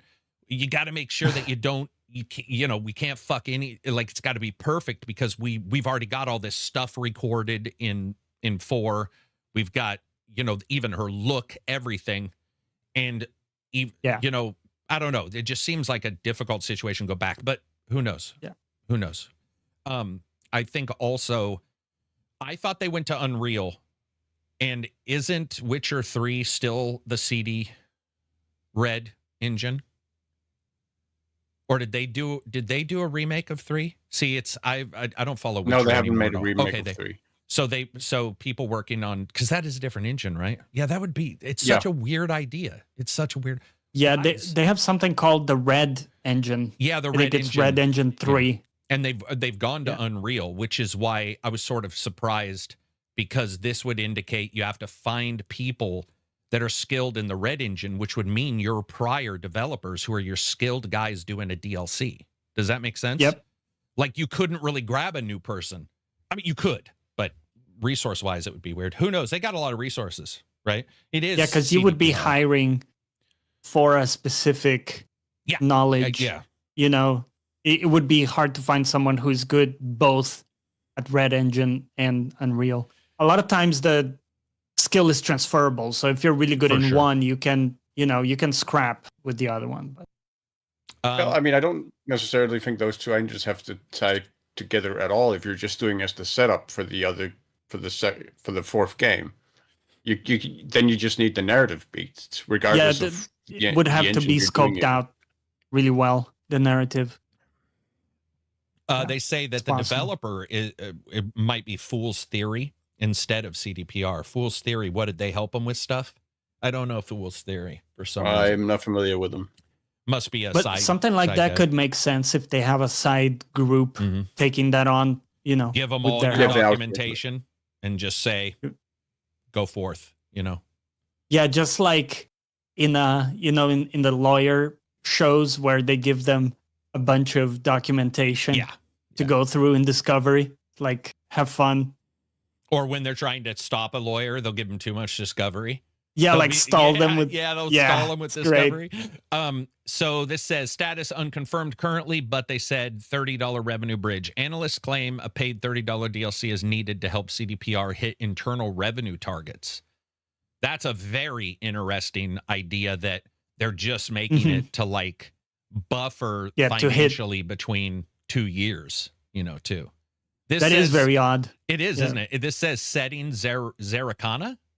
Leaks suggest a move away from the frozen north to the exotic, dragon-worshipping desert region of Zerrikana. I became much less interested the moment I heard desert. Sorry. I mean, we've had some good desert, but the bad ones always stick like in the forefront. What's a good desert? I mean, Origins was pretty solid. And like Mad Max had a good desert. Yeah. Okay, I take it back. But it was more that was amazing. Yeah, but I think it was more that there was a good game built around the desert rather than the desert being amazing. Yeah. I think still it Journey. is. Yeah. What'd you say? Journey. Yeah, I was thinking more along the lines of the game plays that are like Witcher, obviously. But yeah, there are good. I take it back. I mean, Mad Max alone, I take it back because I think Mad Max is, you know, fantastic, and it did it. It's hard to make it interesting, though, isn't it? Also, a desert like Uncharted 3. Just talking about it. Oh yeah, true. Yeah, true. Yeah, it does. I mean, listen, I can't wait. Like if it comes out, I'll be there day one. But deserts are tough, man. They're just a tough location to fucking visually parse. Exploration can be a little bit more difficult. Same with the Arctic, for the same reason. Yeah, which is, I do want to point out, I did like Origins. I didn't love it. But Origins did a pretty okay job. But I do think a lot of that was just, you know, tourism of places that, as a kid, you know, pyramids and shit, where I was super excited. But yeah, we'll just have to see, man. Machine XP says Metroid Prime 4 Desert is so good. Doesn't even need music. KK Blake, I don't know if it's ironic here. Hang on. I just want to read this. You guys can update if he's right or wrong. I haven't heard this. He says the lore behind Zerrikana is pretty good, and it also has some greenery because dragons live there. Some greenery because dragons. You mean like dragons are cows and they're eating the grass? Is that what you mean? Well, anyway, he says some greenery because dragons live there. Also, the lore for Zerrikana is pretty good. He said that twice. Okay. So the lore of this place seems to be okay. All right. That's cool. I wasn't aware because I haven't read everything. Yeah. I've just read like 1 or 2 books. Dion says I was thinking of Mad Max. Yeah. What were you going to say, Johnny? I think I interrupted you. I apologize. I just wanted to. Well, Machine XP said Metroid Prime 4 Desert was good. And I'm not sure if it's like an ironic comment because everybody I've heard, even people who really like the game, they dislike the desert portions of the game. No. Right. I guess it just all depends. If there's dragons flying around, then a desert's going to be even more dangerous for the player. You know, line of sight. It could also help because you can see the dragons, whatever. We'll just have to see like what you do. Different enemy types could be very cool to see. It also, we think desert, and when I think desert, I think dunes and shit, right? But I mean, we have a right. desert in the Pacific Northwest that is not dunes. It's like redwood desert where they still have some trees, but they're like no scrub brush. It's very odd compared to where I live. And then rocks and sand all together. So it's all there. And Yeah. he says this one has greenery. So it just depends on what they put together, but I'll definitely be there day one. I hope they don't No, I add a mean, survival mechanic. I mean, even the dune deserts have greenery on occasion with the oasis interspersed. Yeah.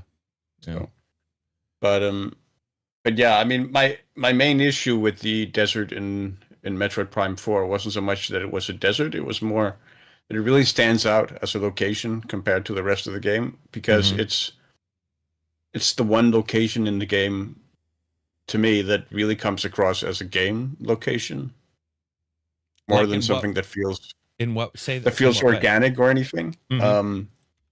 Because basically all you do there is it's a vast empty space, and you're basically just driving your motorcycle to smack into these crystals, and that's all you're doing there.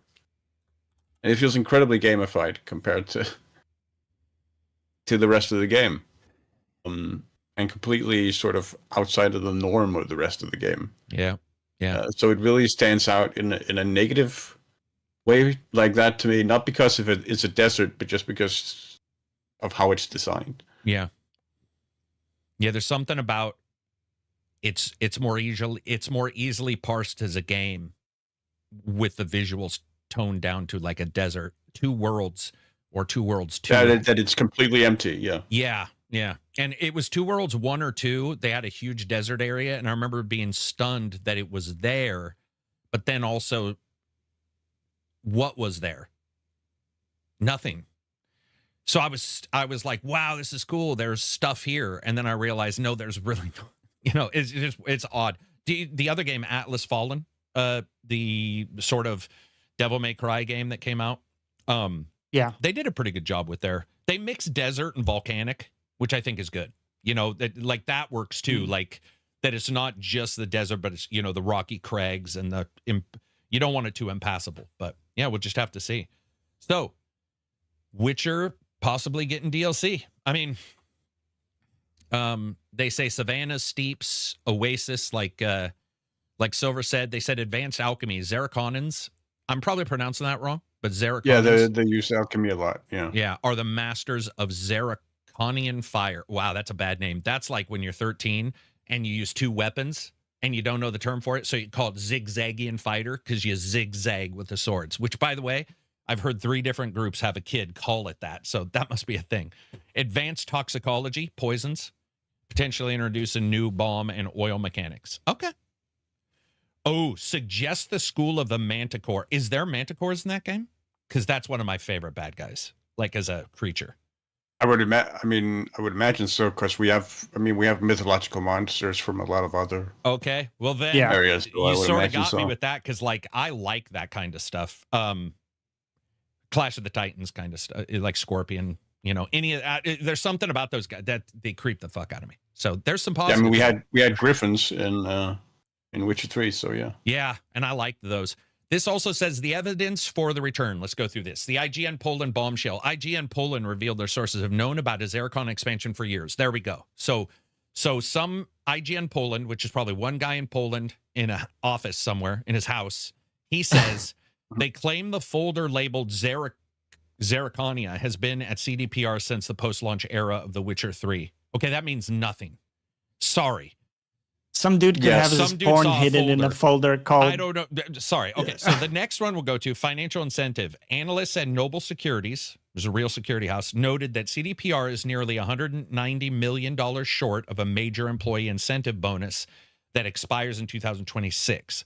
A $30 paid expansion for The Witcher 3 considered to be probably the most logical revenue bridge to hit that target. Okay, there we go. The Fool's Theory connection, the studio remaking The Witcher 1 is rumored to be the lead developer for the DLC. Reports suggest they're using this project to train CD. Of course, the DLC doesn't need to be CDPR's engine. If it's True. a standalone, that thing could be standalone. Yeah.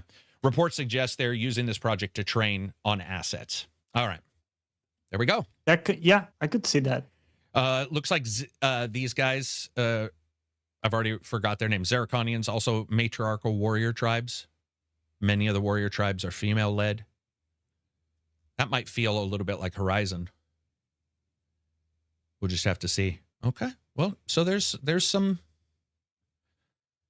stuff there, man. Looks like that might actually had a pretty good desert as well. I thought did? actually, Forbidden West had a pretty decent desert. I agree. Yep. The Burning Shores locate, dude. That game. Yeah. That game was known for its graphics. However,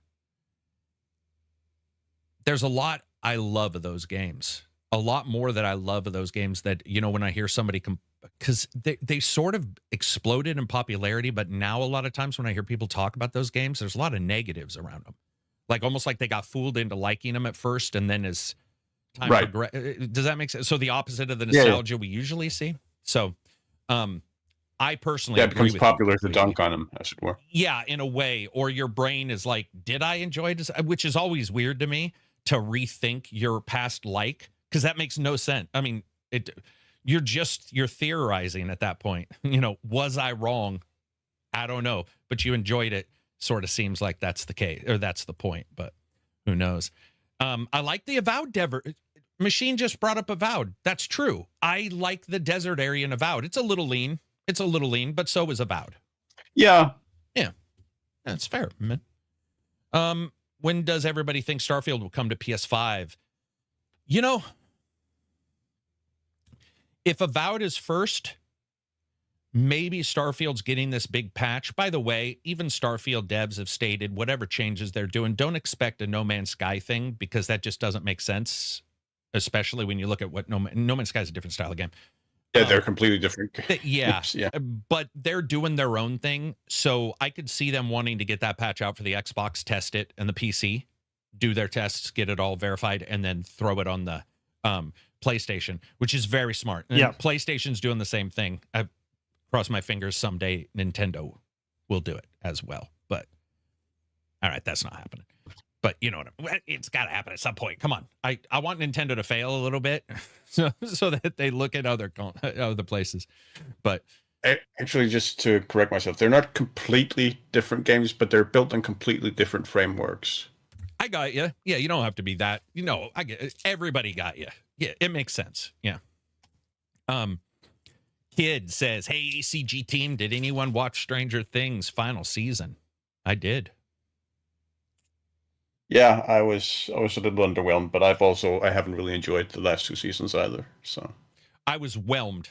What I mean by that is, so many shows people say miss the ending, like terribly miss it. I felt like that was an ending, and it wasn't a Game of Thrones level ending where, you know, all I heard the next day was "No, it's me." yeah. But I read your complaints, by the way. Valid for you. Well, maybe valid for both of us, but impacted me less. But I would say one thing you say, which I'm not going to say, which you spoiled. You spoiler tagged. Sorry. You didn't spoil it. You spoiler tagged about the show. Totally agree with that. But also, there's a reason or two where I'm like, okay, I get it. I totally get it. I think also my time as an 80s kid, I'm a huge Kids on Bikes. That's the genre name. I don't call it that. I'm using it so people can translate that. But you had like Goonies, but if you were a big fan of those, you had one of the best ones ever called Explorers, which was River Phoenix and Ethan Hawke, where they find the ability to go to other planets by taking a circus ride and making a shield around it. And since those shows came up, I've just been a sucker for that. Yeah. I'm a sucker for kids. And I also concede that I think part of why I was underwhelmed was also probably a misalignment of expectations on my part, where my disappointment is tied to what I wanted to show to be more than what it ended up being. Right. Yeah, I get that, dude. And yeah, the same thing happens to me. I mean, you know, we were just talking about don't go back 10 years and theorize, but I definitely have to reset my expectations during a show sometimes. You'll see the show and you'll be like, ruh-roh. And it can be positive, as in, wow, this is way better than I thought. Or it can be that not negative, but like, there's some underpinnings, and I don't think any of this is going to happen. So I got to like rejigger this down to a point to where I can still enjoy it, because you could just not watch it. But at that point, I wouldn't be watching anything. I mean, how much would you be watching at that point? Moving on from there. So Witcher. Yeah. Hopefully everybody's excited for that. I'm excited, man. Dude, I'm a Witcher fan. Never gonna play those games again, ever in history, ever turn them on again.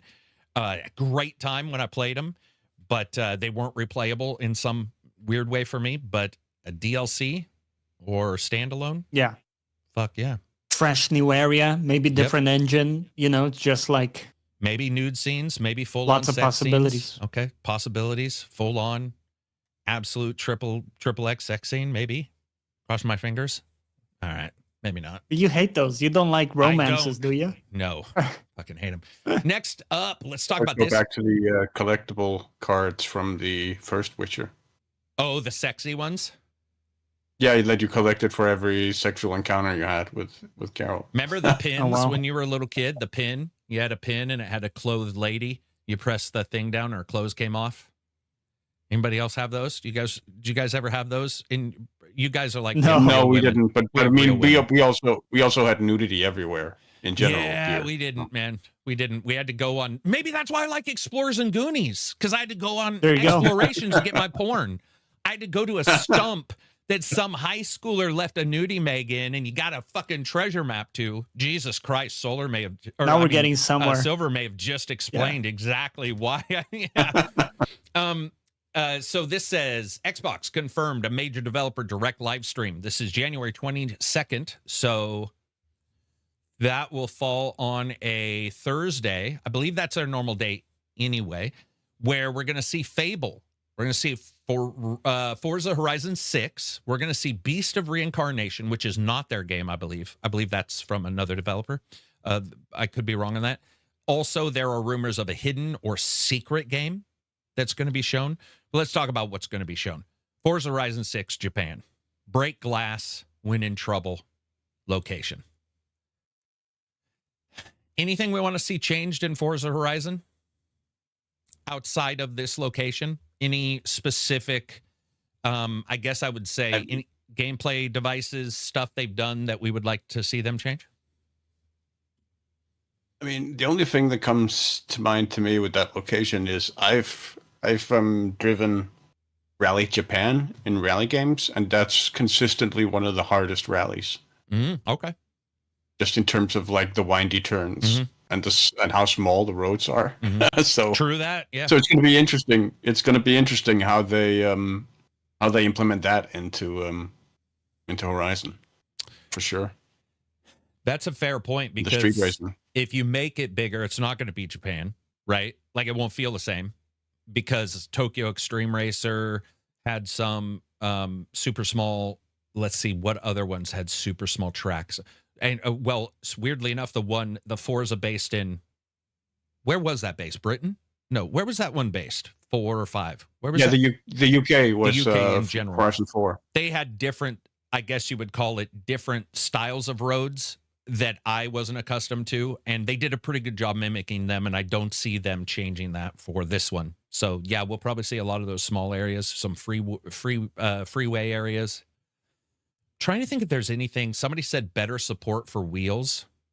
So, okay. That's fair. Yeah. All support for wheels. I'm sorry. I don't think better is a term. If a company... Support wheels. Listen, if fucking the certification is sold by Xbox for their wheel and they say this wheel can work on our game, that's their job. Sony's job. Yes. Nintendo's job. They should all work. And it's frustratingly not that way. And $500 for a steering wheel that may not work on all your games, fuck you. Like we're well past that now. That shit should have been fixed a long time ago. So, let's see. What else? Wheel support was fine in Forza Horizon 5, Lombardo says. Apparently not, because other people don't think so. So, looks like there's probably somebody there with a wheel that wasn't supported. Also, the settings. Hopefully there's a ton of settings for wheel support. Let's see. I would like more car modding It's not going to happen, but let me explain. My favorite car modding of all time was called Carbon, Need for Speed Carbon, because it allowed for you to cut into the car to make the adjustments, and we almost never see that now. Now it's mostly just strap on a fucking, you know, a spoiler or something and call it good. I would like to see true modifications to cars so a person can make them very personal to them. I think that would be awesome. I like that.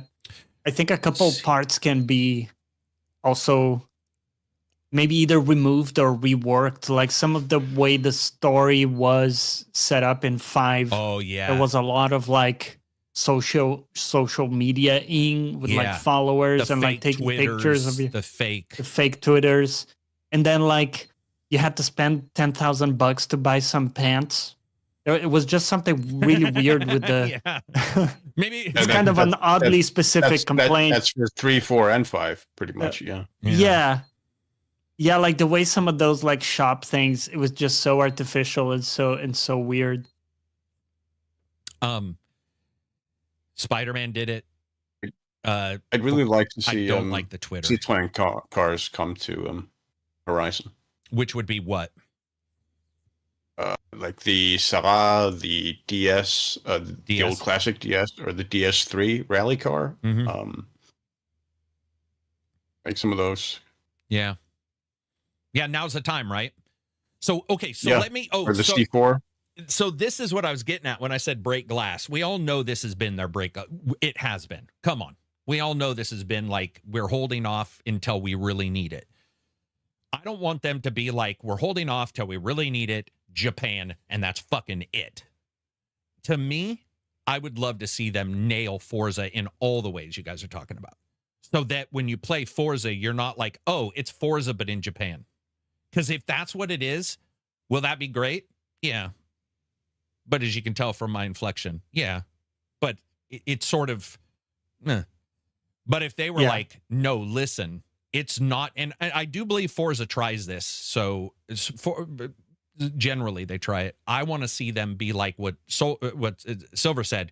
Let's throw all these new cars in. Let's adjust the customization. Let's remove the stupid Twitter, the fake ass Twitter stuff, which just doesn't make any sense at all, right?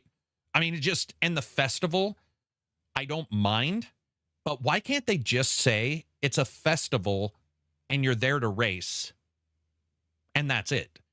I mean, buying pants is fine. Change the price or do it in yen so 10,000 makes sense, which is probably what they'll do to keep the economy. But let's knock it out of the park, right? Why just do it? When you're spitting out. It would be sort of like you finally get the date with the girl, so you dress up, but you're still a dick. That's not, you want to be on the best of all, you want everything topped up, right? You got to get your Viagra. I'm just joking, but you got to make sure that when you show up, you're there, you're prepared. You don't put a suit on and then forget to shower. That's the way Forza, I'm worried Forza is going to be that game where it shows up. And it's like, it looks good, but it stinks.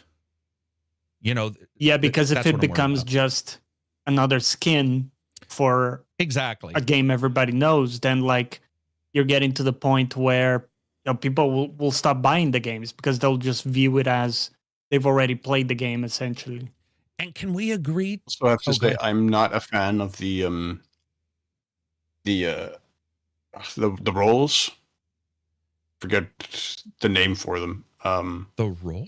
The rolling rewards. Oh my God. Random, yeah, true. The spins, right? Yeah. The one-armed bandit shit that goes on. Yeah, exactly. The one-armed bandit. Yeah. Yeah. Okay, I agree with that. Take that out.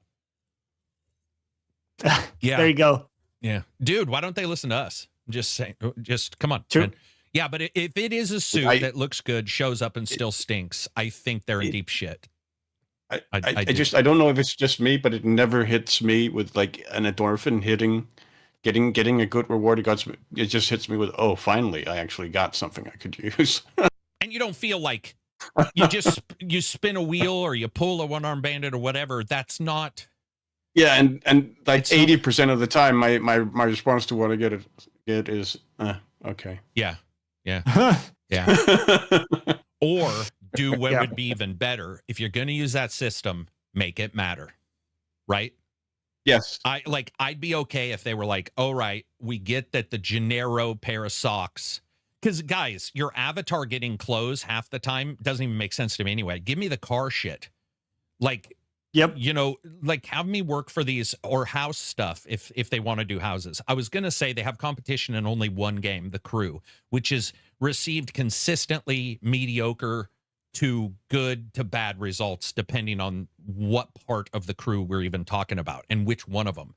But The Crew did pretty well. This new one, they did a pretty good job on it. There was some stuff they need to fix, but they do have some competition. I would bury the competition if I was Forza, if they can, if you know Xbox lets them or they have the money for doing this. It's their premier title now. You know, don't just show up with fucking Japan, because at some point, you know, it's not the same as really being that classic people talk about for years. You know what I really want? I want people to talk about Forza Horizon. This one coming out is 6, right? This new one. Yep. I want people to talk about Forza Horizon 7 and say, I hope we just go back. And I'm not saying I want them to. I'm saying that would be the type of content or the type of comment that I know they really loved that prior game. And I haven't really seen that with the other Forzas. There was once or twice where somebody's like, I like this biome or I like this location. I have to say, I did really like 5. I did really like Mexico as a location. I thought that was thought really, Mexico really cool. Had some of the better. Yeah, I don't know. Maybe I didn't. Maybe. But then I think that's also tied into the fact that I really enjoy Forza as a rally game. Okay, and that's fair. And those fit. And 5 really help facilitate that. Weirdly enough, I was going to bring up that I felt like at times 5 had better. I didn't want to say tracks, but I was actually thinking along the same lines as you were, that there was something. I don't like this. Maybe I just don't like the setting, but as much. But there were tracks or roads or whatever that I remember more in that than most of the others, other than, again, UK. I don't know. Yeah, we'll just have to see. I mean, Japan's a big deal, guys. I mean, Ubisoft had Break Glass to finally do Assassin's Creed Shadows. It's an important, for whatever reason, America, in particular the West, you know, we have such a fetish for the Japanese stuff, and it's if you're gonna show up with the ball gag, you better use it. We'll leave it at that. That's one way to put it. Yeah. That's the best way to put it. I'll put it in there. Okay. Anyway, moving on. Next up. After that, so we know that's shown. Now we also know we're going to get some gameplay of Fable 4. Let me point out, man, I am excited for this. I do want to see it.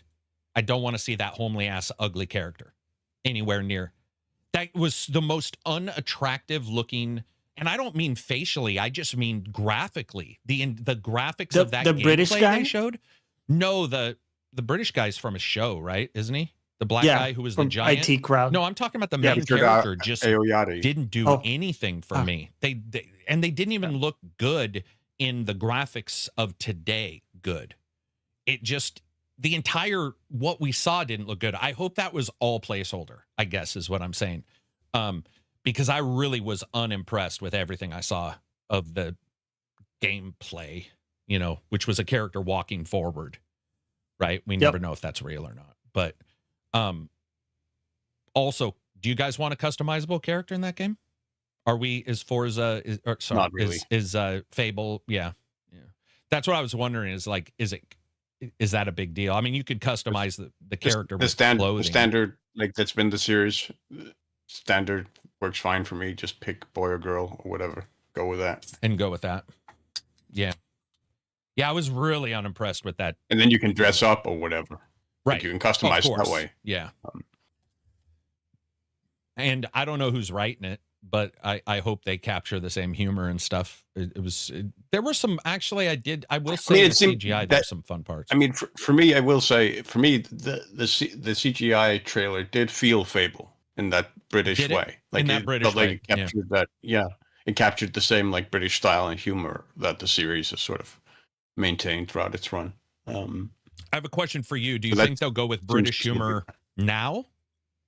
And I don't know how much British humor's changed, but that style of humor that's now, or the older Fable 1 style of humor? And is there really a difference now? So I think there are a couple of things that are likely to involve. I think we're going to see less pull my finger type humor.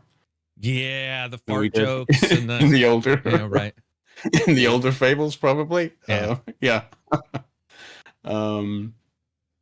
So like where you were farting in people's faces and whatnot as gestures, that's probably, that might not be carried over.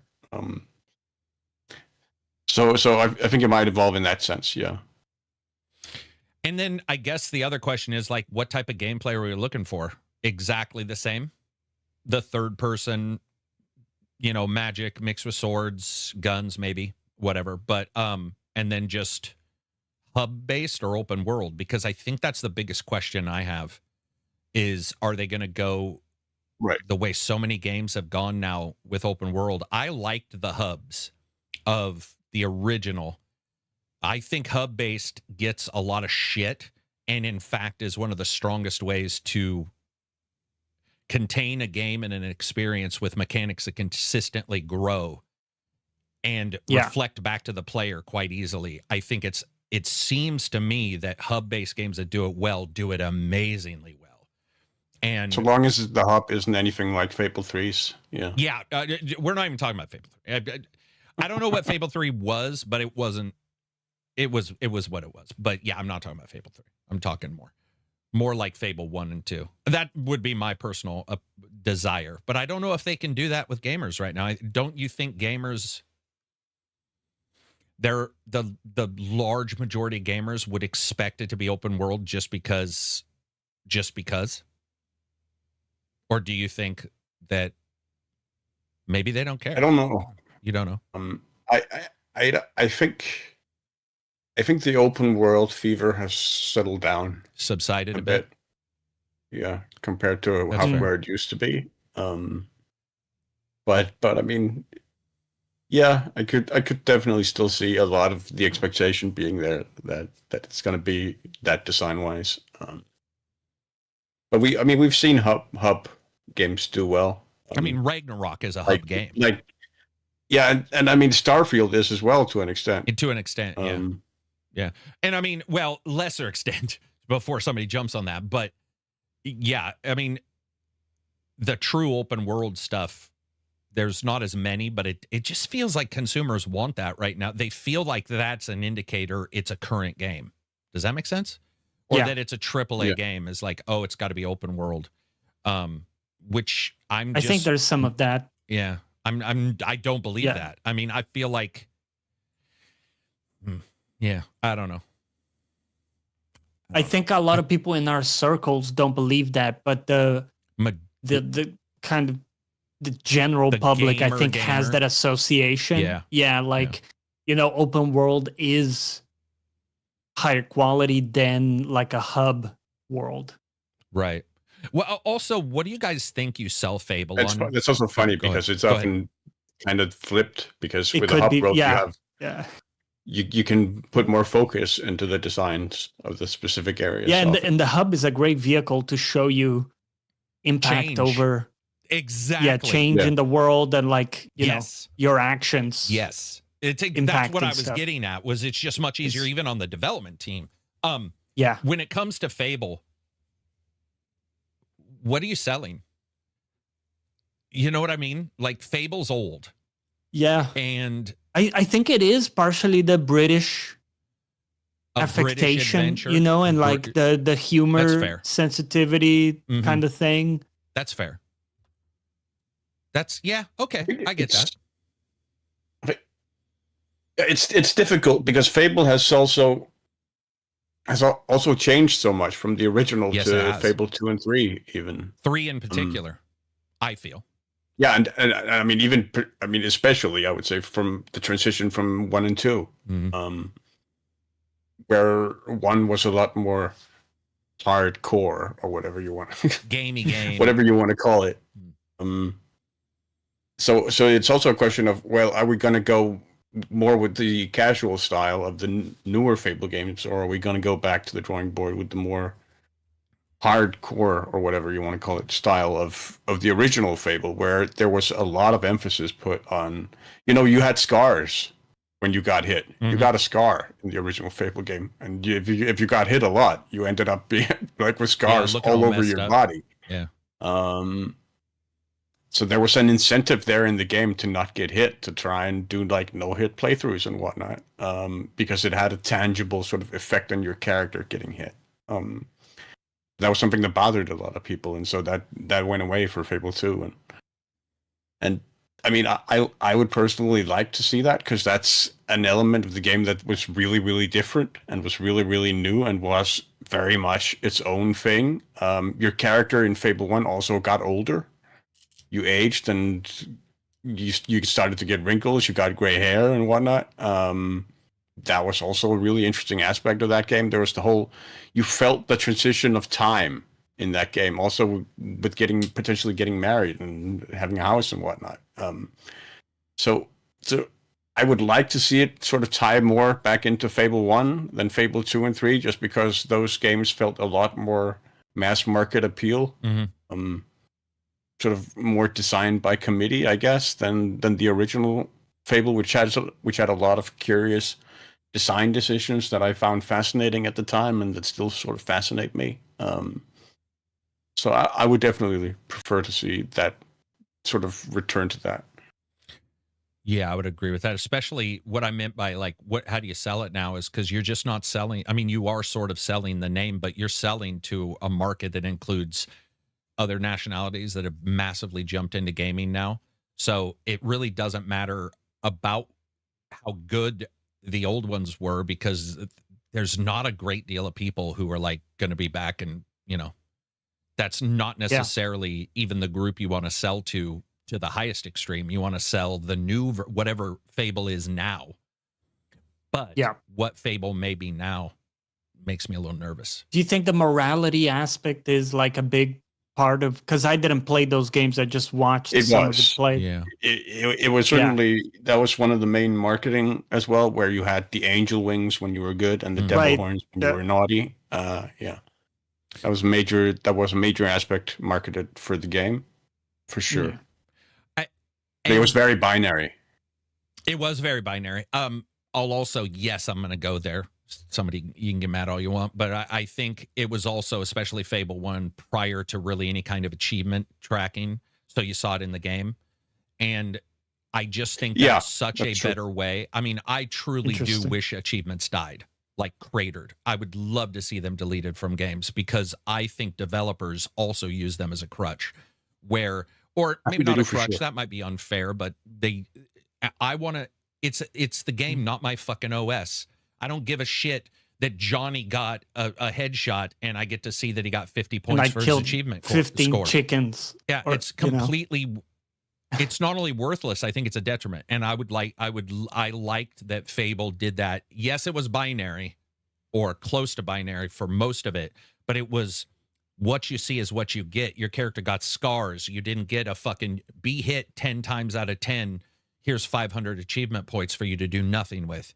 You got to see it in the game, and you lived with it. There's a difference between seeing a fucking blurb. It's almost like if a friend says, I got your back, but every time you need them, they never show up. Then you fucking don't. Then you're a liar. But in the game, you see it. Everything you did, you saw. Like he said, you get older, you get the scars. All of the stuff that you do in the game has some kind of visual representation in the game. Now, if you want to do both, fine, whatever. I can always turn those off. But current games don't seem to be doing that very much. So Fable, if they do it, that would be great. Yeah, I would love to see.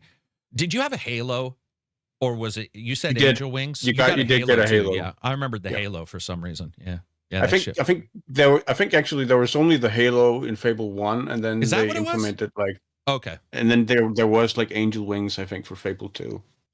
All right. And not just literal. I mean, I don't mean literal wings, but they would kind of glow or whatever behind you. when we were standing still or whatever. Yeah. Wizard of Smoke, $5 super chat. What's up, Whizbanga? He says, happy Friday, friendos. On my way home from Vegas, CES was very interesting this year with all the AI. I played ping pong versus a robot. Did you win or lose? Yeah, true, right? He said he played. I think he lost because I think he would have said, I beat the shit out of this robot. Yeah, a lot of my friends went to CES, which was really cool to actually see. A lot of people went to CES, seemed to have enjoyed it. It's always cool seeing new tech. Like I said in my video, it's 100%. They're showing you, they're going full throttle, 100% showing you new tech, and only 20% gets to market. That's just the way the CESs work. Yeah. But some of the stuff I saw looked really cool. Some of it looked goofy as shit. Hologram that like fucking sits on your desk and uses grok, like we talked about prior to the podcast starting. Yeah. It uses the sexual your grok. Personal anime girl. Yeah. So you'll have some of the robotic stuff is incredible, man. Yeah. Like they have these like aids that you put around your calves, so they basically give you like extra power. So if you're walking or jumping and stuff, it's like powered calves. Do you know what I saw that I thought was cool? Was a cleaning robot that could actually do stairs, because it had pop-out legs that let it go upstairs. Because I hear that a lot. People buy 2 or 3 Roombas, depending on their level. And I was like, hey, I don't have a Roomba. I have hardwood floors for the most part. Hair, I wouldn't trust any vacuum, let alone a little robot driving around to not spread dog shit everywhere or get tied up with hair. So I clean, I sweep, I still manually do that. But I know a lot of people have them, maybe not Roombas anymore, because I think that company went out of business. But whatever the current devices are, I think there's a lot of really cool stuff I saw when it comes to finally TVs getting away from the piece of shit. Okay, I call them pieces of shit. I want to make sure. I don't think they're really pieces of shit. I'm saying the technology has troubles. Getting away from OLED finally to these new types of devices and displays that don't have any of the bullshit OLED has is great. Because I was always, especially when I was getting to test TVs, and I was talking to the manufacturer, and you're like, listen, there's all these things that we're selling that might work in this case, but is going to make it bad if we go this way, if we go forward. This particular issue, for example, OLED stutter was known about for years, and they really hit it. They really hit it from a lot of people. They didn't really make it clear. And in particular with computer devices, with devices plugged into it, it became quite noticeable. And you had people talking about it. Or burn-in, which I think burn-in and OLED is really not a thing anymore. Most of these devices are pretty good at separating that. But we're starting to get devices that can do your zero black, your jet black, your perfect, zeroed out, no light, and then also go 5, 6, 7, 8, 10 times brighter and are cheaper to manufacture. And I can't wait. I would love to see the death of a lot of these older techs that stick around. They're like an albatross, man. And you're an albatross even in like the glasses we were just talking about. And by the way, Steam, they chose a shit ass display for the new VR that they're doing. And you're sitting there going, we have all these new displays, but the only way to really do it in a certain price point is to go with the ancient shit that people are still making. When in real life, what we need to do is make it so that the new shit is being made by everybody, so its price goes down. Obviously, I don't want to be the one footing the bill for that, but I am saying that like the idea of having an LED in something that's like VR is pretty old. And it would be nice if your minimum was OLED. You know what I mean? So we could get to this point to where we move forward. I mean, I'm just saying, if I went to a store and bought a car and it had lap belts, I'd be like, whoa, that's some ancient shit. What are we doing with lap belts in our fucking brand new car? Like, you're going to chop somebody in half the first time they get in a wreck. What other tech did we see there? A lot of hard drive stuff because hard drives are coming back. I don't know if you guys have noticed this, but the hard drive manufacturers have done pretty cool psychology going on. I don't mean cool as in, I don't think they're ripping anybody off, actually. I mean cool. What's going on is as RAM is going up and NVMEs are going up, the hard drive makers are dropping their prices. So I got a 26 terabyte hard drive for $200, which is phenomenal amount of storage. And we're starting to see companies, dipping below because they know that their competitor has to go up. And so there's some cool things that are being offered to gamer / network people, stuff like that, which is cool. They have a really cool system for power delivery that's completely wireless. So instead of having the contact based where you put your phone on top of a pad and it recharges, it's like through the air. So like power is being transmitted through the air without direct contact. For a certain distance, basically? Yes. Yeah. Okay. I think it was called WILO. Yeah. WILLO. Oh, if it is WILO, it's not super old. So it's not super new. So that's cool if they're doing WILO. There's also, remember, you and I talked about this shit. This might have been when you and me, and it might have been when you first joined, but the light HDMI, which uses your lights and they flicker at a certain speed that a human can't see, but they transmit all of the HDMI signal through that. I'm seeing multiple companies looking at those kind of things. So instead of wireless for HDMI, which is notoriously troublesome, there's other companies coming up with different ways to do that. That's all awesome stuff. I also saw Wi-Fi being transmitted via wallpaper. Did you see that? Oh, wow. Yeah. Really? Yeah. So imagine putting wallpaper on your wall or a cover. It could even be a strip if you wanted, but at one end is a little connector and at the other end is a little connector. And it's got a mesh or something. Got a mesh in that way. Yeah. There's a couple companies I saw doing that. Machine XP says Xbox Dev Direct teaser description. Yeah, this is just the readout for Fable. He said Fable reboot brings classical, whimsical fantasy RPG with cheeky humor, choice-driven consequences, updated combat, and stunning next-gen visuals. That was written by AI. I mean, no, it's just a standard. It's a game. Marketing blurb. Yeah, that readout. Honestly, that is. It's a game. Oh, Wizard of Smoke. That was dope. Yep. I saw that. Okay, cool. So you saw that too. Yeah, dude, you're going to have to jump. Well, I'll have to jump in at the same time you do, Wizard, so we can debrief about what you saw at CES, because what we see is usually the shit that's clickable, and there's so much more shown. Go ahead. I saw something I think you're going to hate, which is basically like an RGB Lego block. No, I didn't hate that. They came out with. Okay, no, I saw it. They're calling it like smart play. They're calling it smart play. It's going to have like sound blocks. Or reactivity. Mm-hmm. Yeah. So, Johnny, RGBs in my controller, in my case, I don't like those. That's a waste, and I think it's almost wasteful. We're getting to the point to where if you're going to have somebody bitching about some other waste, and they're playing on a PC that's giving out 700 BTUs of heat, then we need to talk about, like, how two-faced you are.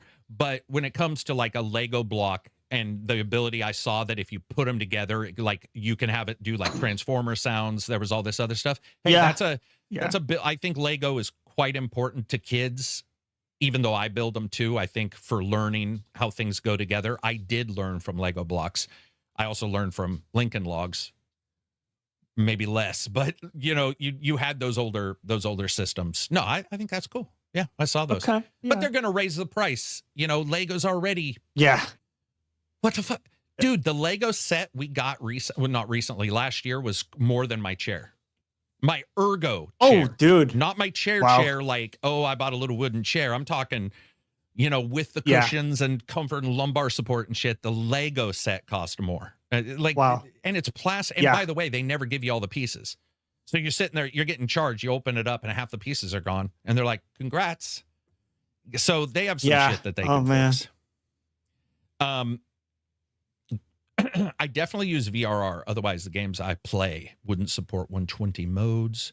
Carrick, you hyped about the new Division 2 content this year? Yeah, I'm always playing Division 2. I don't get hyped up for it. I just play it. And when I'm playing with the companions right now, had a really good time. More hyped for 3. If we get 3. Let's see. It's odd that 2 heavy hitters from the Xbox Dev Direct are both from Playground Games. That is not odd. That is actually sort of how they do it now, where they let 1 or 2 people, and there are also a secret game. They usually end up sort of, I guess you would say, focusing now. I think they've learned that doing a direct that's all over the place means somebody gets lost. So, you know, I would say Clockwork Revolution would be nice for the next direct. If they're not doing it. I think Clockwork Revolution, people seem to really be hyped for that. That would be great. Yep. I also don't think it's particularly odd, especially given how long it's been really since we saw anything from Playground. Right? Yeah, true. Yeah, it's been a while. And no one can disagree. You can disagree. I mean, we could be wrong, but I'm saying I don't think we can disagree that it probably would be a positive motivator for a company that has been hit a little bit with the Xbox stuff. You know, with all of the changes that's gone at Xbox, it would be nice to shine on to a developer and say, you have the majority of this show. I think it only makes sense. And in the past, like I said, how many times have we watched a show, guys, where we're like, what was that trailer 15 in?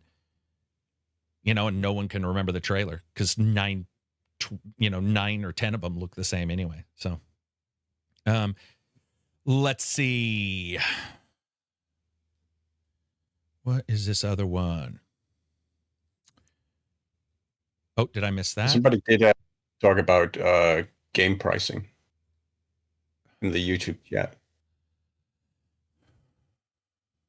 Because it's at 70, and he thinks companies could get away with charging 80 as the new normal.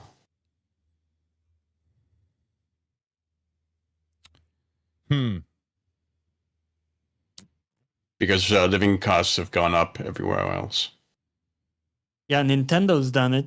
The 80. Well, not really. It's not a across the board standard for Nintendo. It's continue. I'll put the dogs out, and we'll talk about for some of the games for the Switch too, but not all. Yeah, of them. I mean, more so they've gotten away with it, rather than. Yeah.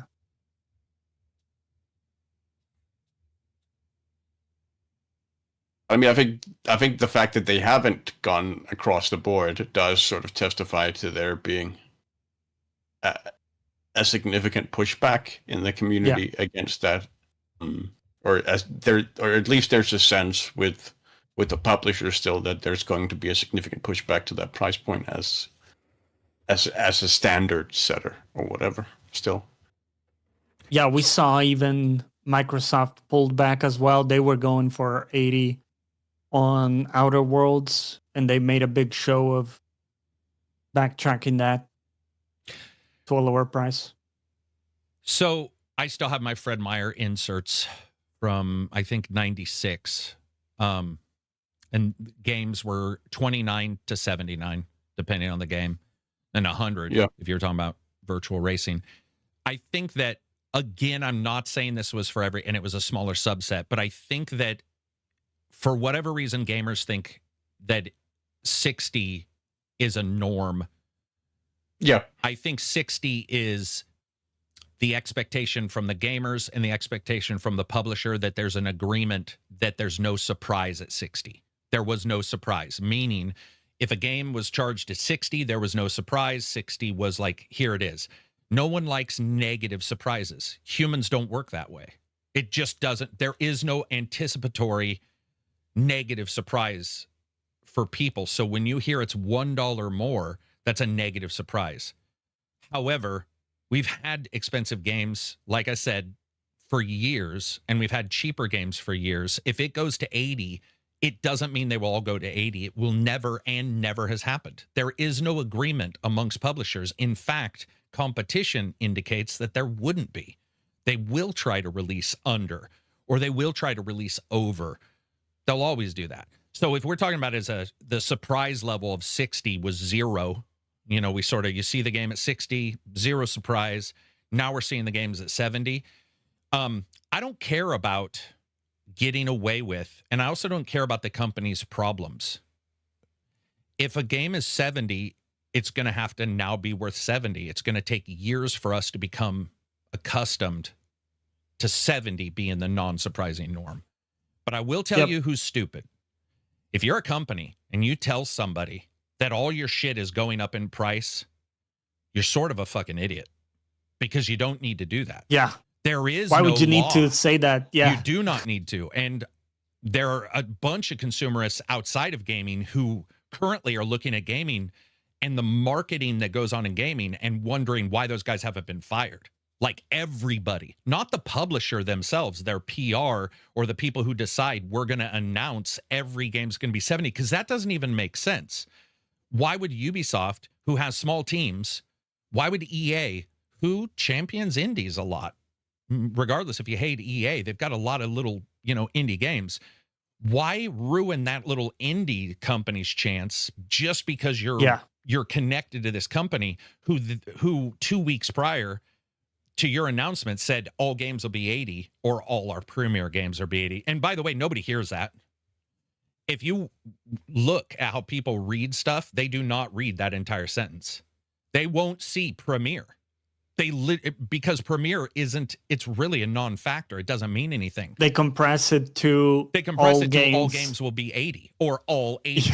Like, by the way, that is quite literally how it works. Like, so I don't know why they announce it. I think it's idiotic.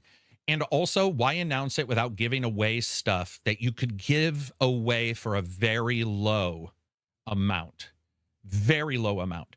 We've seen it with early access, which I don't like. We've seen 3-day early access, 5-day, 10-day. If you want to raise your game up in price, offer the tangentials you can do without impacting that underlying huge amount.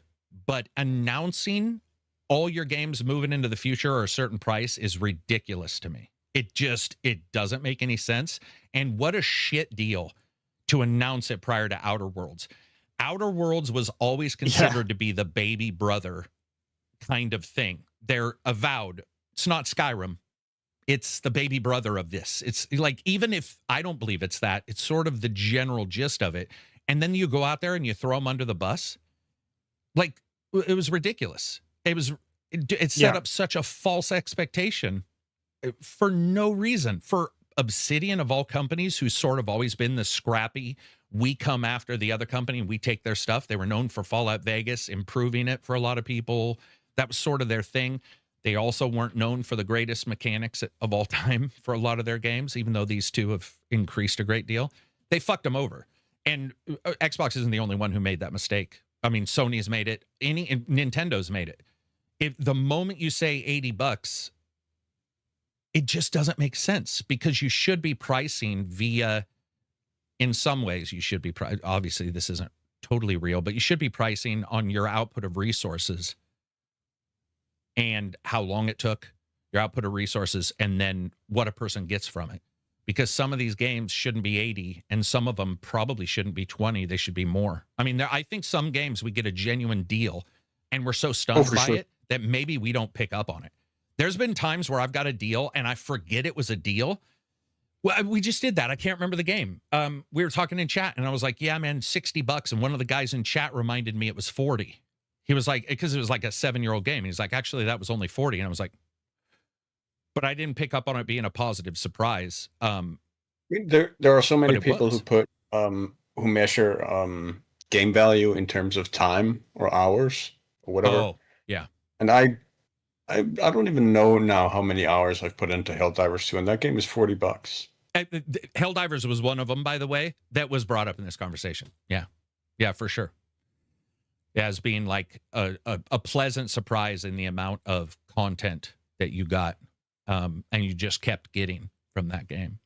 It also had a lot of mistakes up front, but they fixed them. Hats off to them, because they fucked up pretty bad on their release, and I think they got that fixed pretty quickly. But so I hope nobody thinks they can get away with 80. What I hope is that somebody solidly believes their game's worth 80. And if they do, and they do a good job explaining to me why that game is worth 80, I would have no problem with that, because I would go, well, that game's 60, this game is 80, and what I'm seeing here, that is worth my $80. I'm the one who makes that choice. Having them all solidified at some expectational price, it's not been real either. Journalists, maybe even myself. I mean, that's always going to be I mean, obviously that's a subjective thing, because that's a public question of public consciousness, right? Yeah. And public perception. Yeah, it's weird. Sure. And you were talking about measuring and how much time you've played. Yeah, I mean that seems to be the common marker for, I think, for a lot of people who talk about this on the internet. Can I point out that for me, it feels like only the negative part of that is the common marker? Meaning, if it's got a super small amount of gameplay, it's much more detrimental to the discussion, the price, the general overall psychological feeling of that game than if it is I completely agree with you. 60 and you find out it's got more. But if you're told that, and by the way, why? Because, well, you could say achievements, game tracking, time tracking, all these things are positive in one element, but I think they're negative in way more.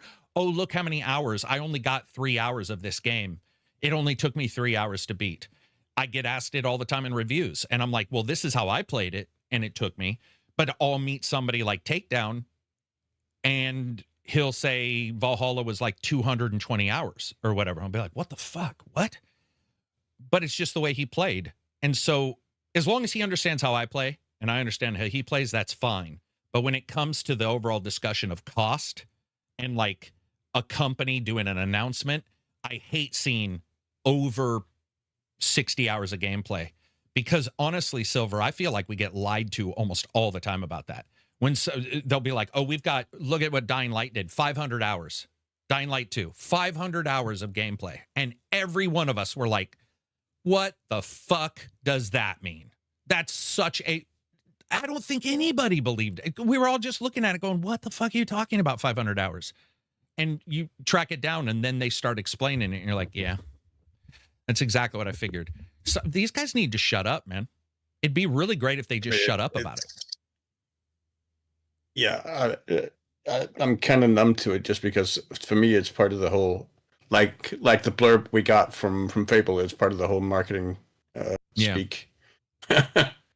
Blurb presentation stuff that you get for every, like on every store page. And every store page, yeah. It's a weird one, man. But we'll see. I like the idea that people are open to lower cost games being awesome and not being budget anymore. I think that's taken a while. I think AA doesn't mean... B sort of was used in the part-time. I've even used it where you're like B is in budget. But AA and AAA don't mean anything really in the long scheme of things. But I do like the idea that people are, whatever we want to term it, they're becoming more open to it. Because for a long time they weren't. When you would talk about a game that was $40, there was a negative to it. And it, instead of a positive, there was a negative. And you were like, dude, but you're saving money. And now we're starting to see the competition of all these engines, people trying to really deliver the best game they can at a certain price. It's cheaper, it has inherently less value, of course. Yeah, right.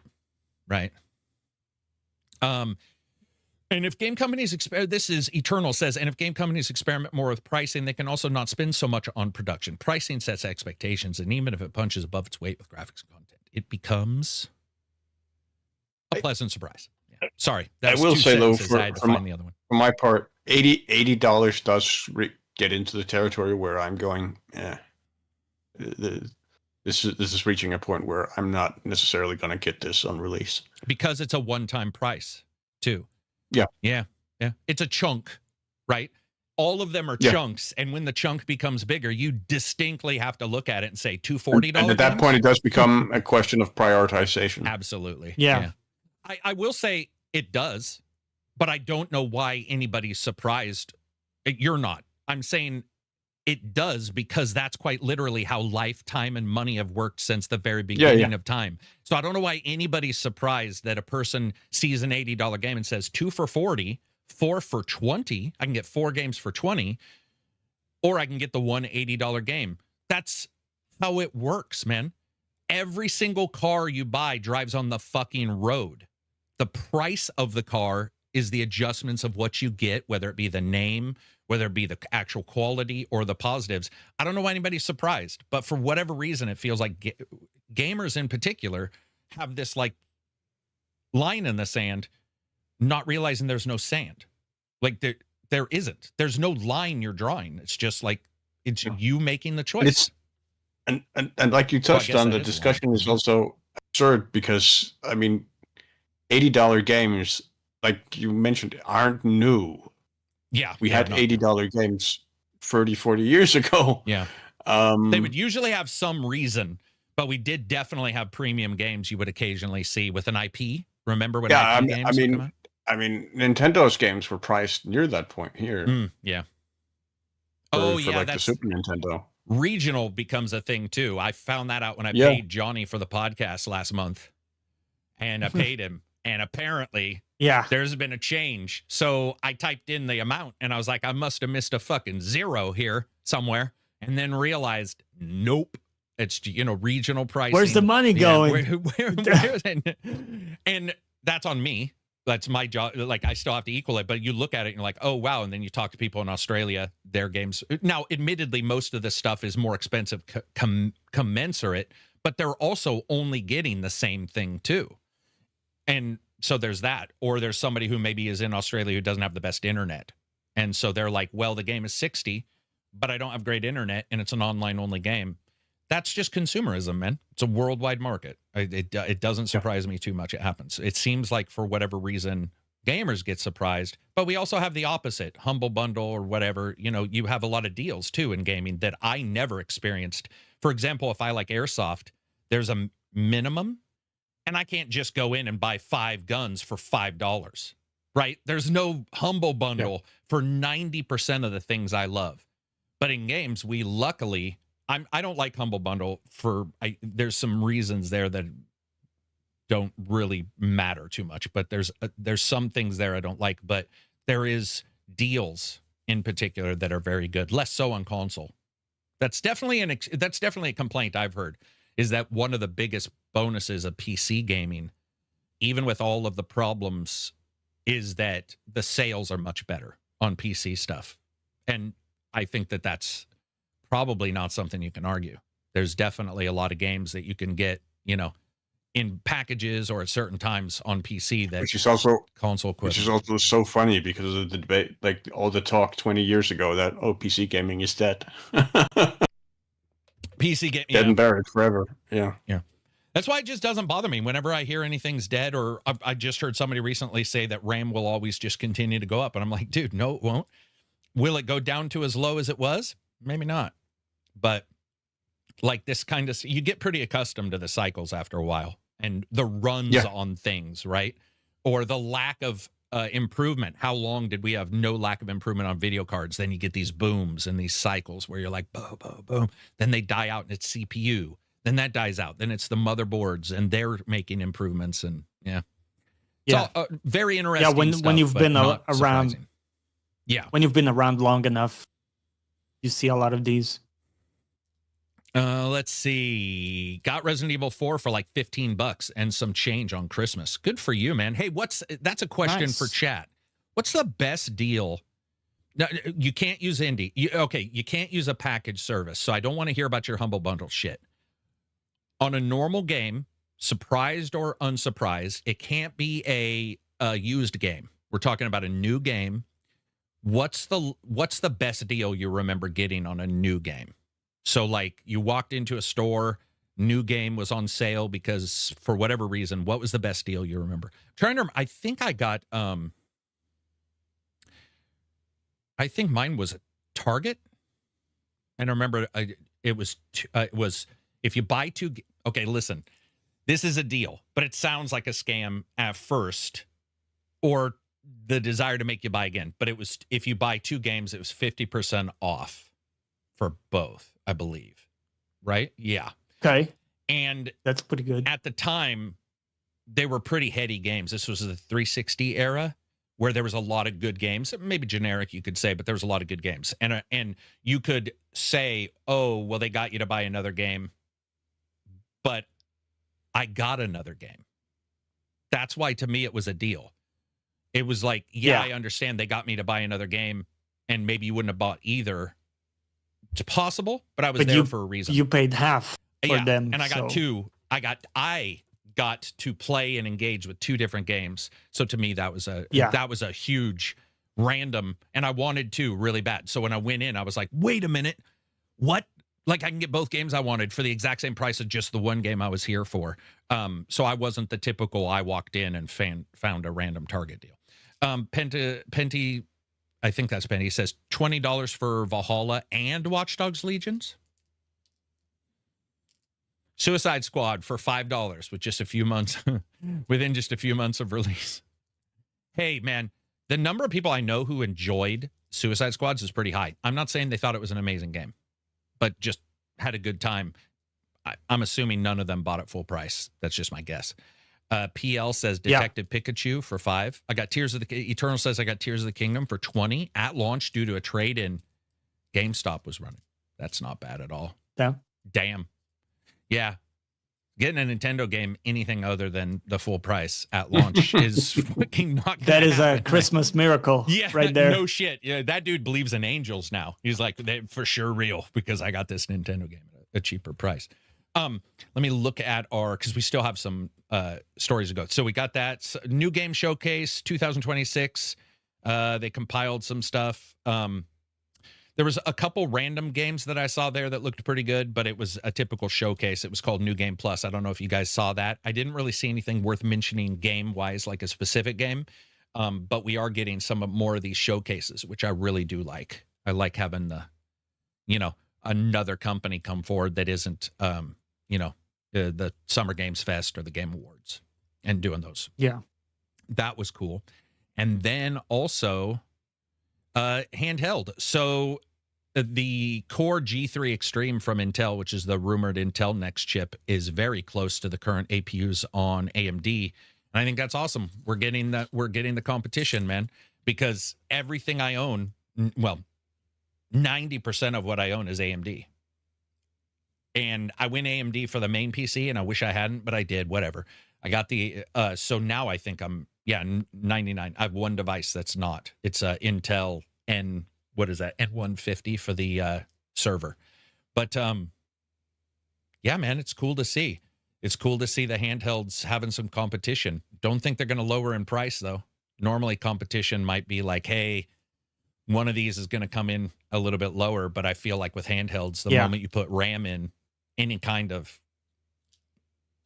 deal or whatever, it's not going to be reflected, I don't think, in the prices. But I was really excited to see it. And I think we are at that time, guys, utilitarian, where people are buying handhelds. And the more people I talk to, the more are starting to buy the dock, not for playing on the TV, but for using it as a PC as well. And I think that the more you think of it that way, the more some of these can make sense. Secondary PC, primary, as long as you're not playing, your brand new games, it's a huge bonus.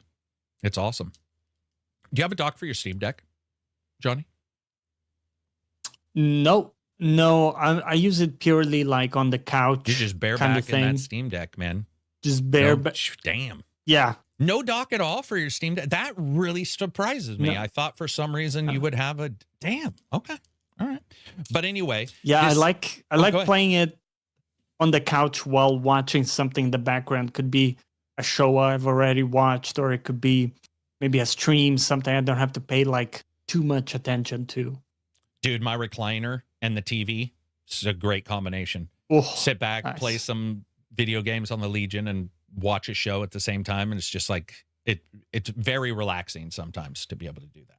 But anyway, yeah. So the Intel device, I think they cut it down from their next step up, which is 4 power PC cores. This is 2, I believe, but its GPU is good.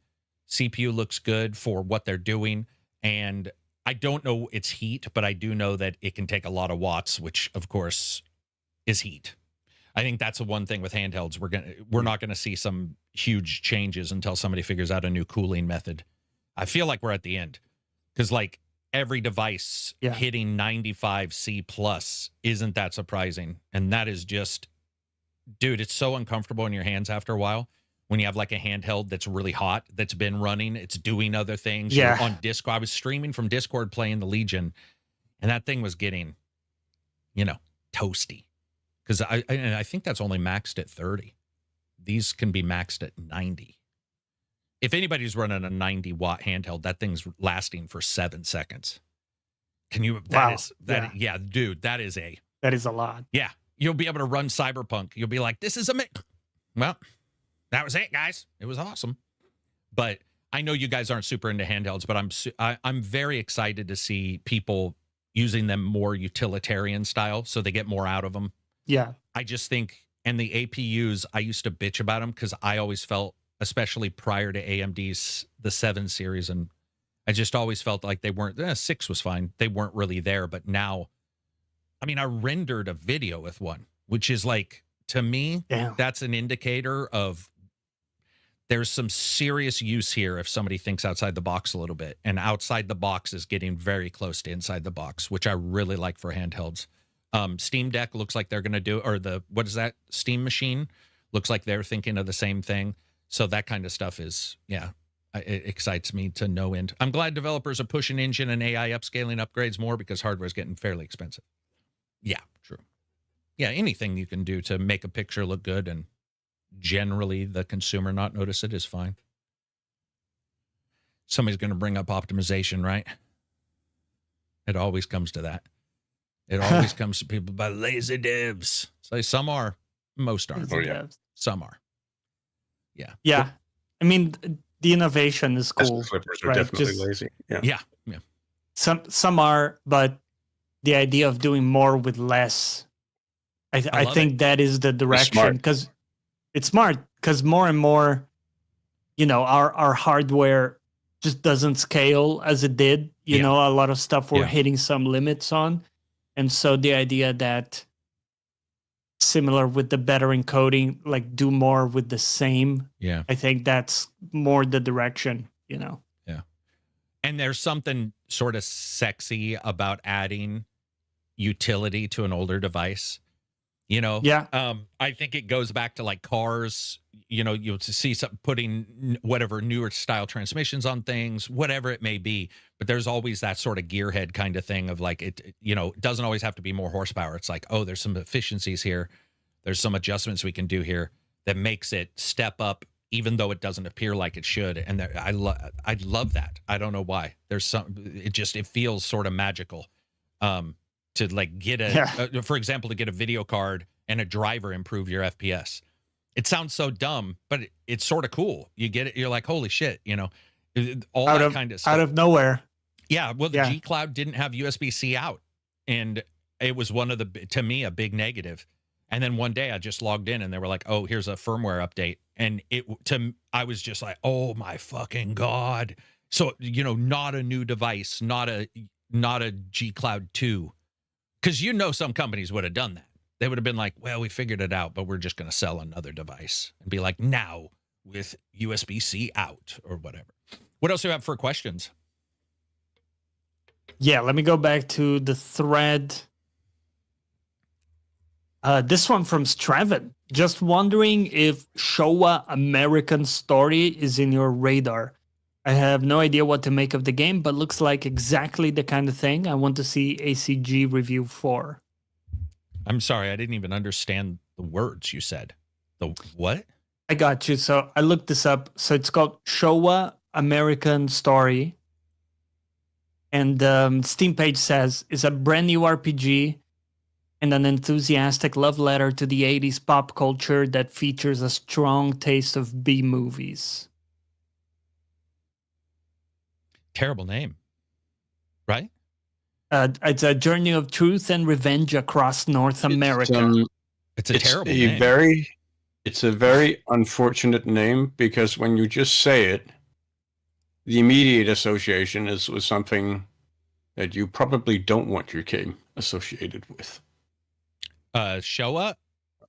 Or... Yeah. Is that slang? Because I'll admit I don't know that one. That's the... Jewish term for the Holocaust. That's what they call the Holocaust. Oh, wow. Okay, I didn't know that either. Damn. What the fuck just happened? Is it really? Yes. Just without the W. SHOA. Yeah, the Showa. Yeah, it does. I get what you're saying, and it will matter. It wouldn't matter, because like if it's close enough, right? Yeah. Damn. I mean, when you pronounce it, it's like the way Johnny pronounced it. That was that was immediately what I was thinking. Oh God! Fuck, man. See, dude, man. And I bet you they obviously not on purpose. Like no, yeah, it just happened. But unfortunate. That's unfortunate. I knew it wasn't going to be the second half. But I was struggling as shit to try to figure out how that could be bad. That was way worse than what I was thinking, by the way. I thought like it maybe meant showing your pee-pee, you know, like like it was slang for showing your Peter or something. Yeah. Damn. You know, yeah.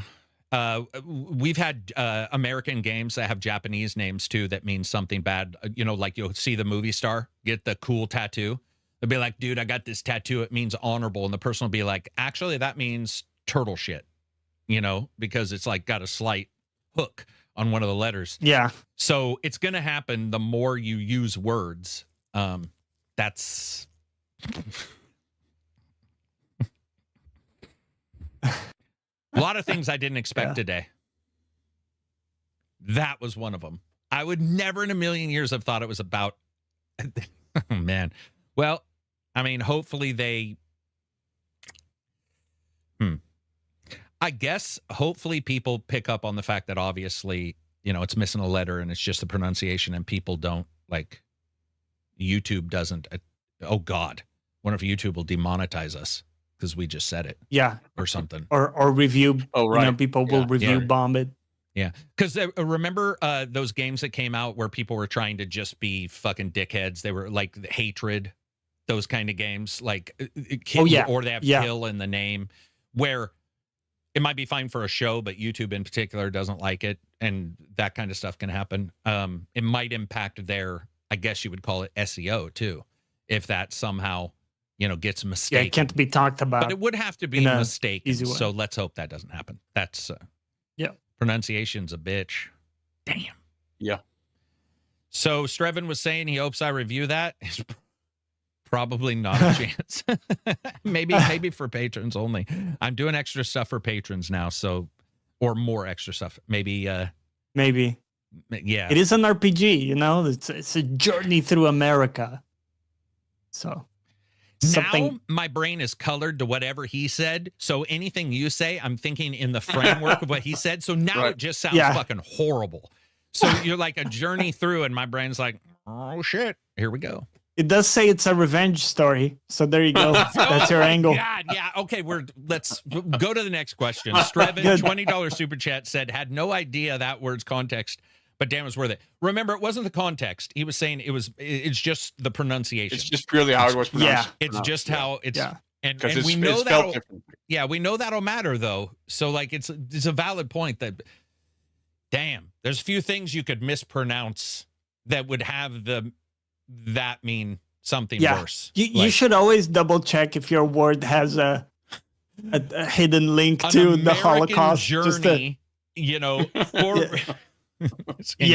Anyway, go move. What else we got? This one from Carl of RNG. What were your thoughts on the New Game Plus show yesterday? So you kind of talked about it. You saw some showcase stuff. Yeah, it was just a showcase, though. I mean, yeah. I think people are asking because it's not the PC Gamer show, and it's not the Summer Games Fest, and it's not all driven by particular people. It's a new thing. Fully behind that. So I'll admit I wasn't like. I now know it's a big deal or a bigger deal. So like next year, I don't think I'll stream it, but next year I'll probably watch it and we'll talk about it more. We can talk about it next week too. But I hope people have examples, because what I've noticed now, that's the 5th time that's been brought up and no one's actually said a single game that was shown during it. So it's a little confusing. I guess what I'm saying is, was it just that the event occurred and that's why they were happy for the reasons I gave, or were there games people saw at that particular show that surprised them? And I haven't seen it, even in the questions from Telegram. I didn't get a single one. They just said, "What'd you think of the show?" But they didn't say anything else. So that already shows there wasn't anything specific, or just that they're really happy and subconsciously about another event that is unconnected. Yeah, and I think that in general, like you said, is great to see more. Absolutely, it's competition for It's not only competition, Yeah. guys. It's lack of ability to get into the Game Awards because you don't have $500,000 for a 30-second piece that Jeff has to decide you're cool enough to be shown. It's other events from bigger people or people big enough to get eyes on. That's a positive. There's no negatives about it. Like that's also awesome. Total lack of Muppets, another positive. And a total lack of Muppets, which I'm all good for, unless I'm watching Muppets. It's very much negative. But come on. I don't want to see my porn with Muppets, is all I'm saying. But I like the idea of these special things that are on the side. I think that's awesome.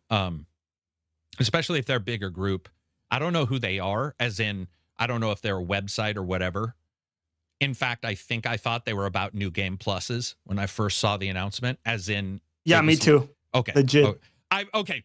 Maybe speed runs or something? I appreciate you got my back. Yeah, because I was, when I saw the first announcement, I was like... Yeah. Okay, that's not for me, I guess. I don't know. It's not what it says on the tin. Lombardo says they showed a lot of indies. They also had Crimson Desert at the end. Okay. Dude, we've seen so much Crimson Desert footage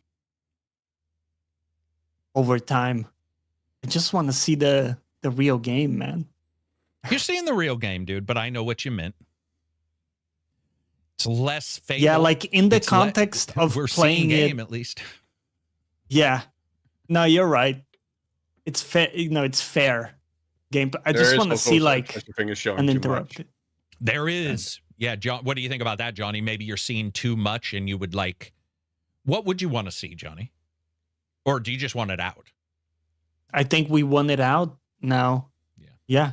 Maybe more like, okay, what are some classes you have? Like maybe what are some of the options you could have in the game? Like, do you create your character? Stuff like that would be interesting to know. Like a showcase just for that game where maybe they show you create a character and stuff. I feel like sure. Yeah. I feel like I've seen enough previews of that, but I get what you're saying. I mean, it's been delayed. Yeah, we've seen it's a lot. Big game we're hoping for. So yeah, wanting to see more isn't that crazy. Yeah. And wanting to see it at the end of an event isn't a thing for me. Like I don't want to sit through 500 other trailers to see Crimson Desert's new footage. And that's what they do to entice you, right? Yeah. All the time. Just like, it's the hook. Yeah, it's wait till the end. No, I solidly will not wait till the end. I'll just let somebody I trust tell me about what happened. Maybe I'll go check it out, but I'm not waiting to the end to see all this other stuff. It doesn't work for consumers anymore. Also, guys, the big changes, even in a couple years to YouTube, have been tremendous. Bookmarking has been tremendously detrimental to discussion and to focus and attention time, but it has been very positive for people getting the data they want right away. So you go to this video of this event and you can just go see Crimson Desert's new stuff. Yeah.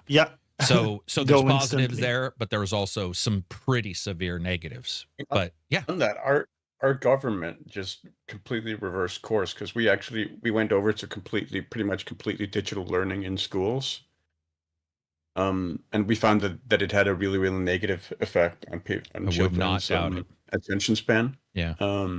So we've now returned to like physical textbooks and whatnot.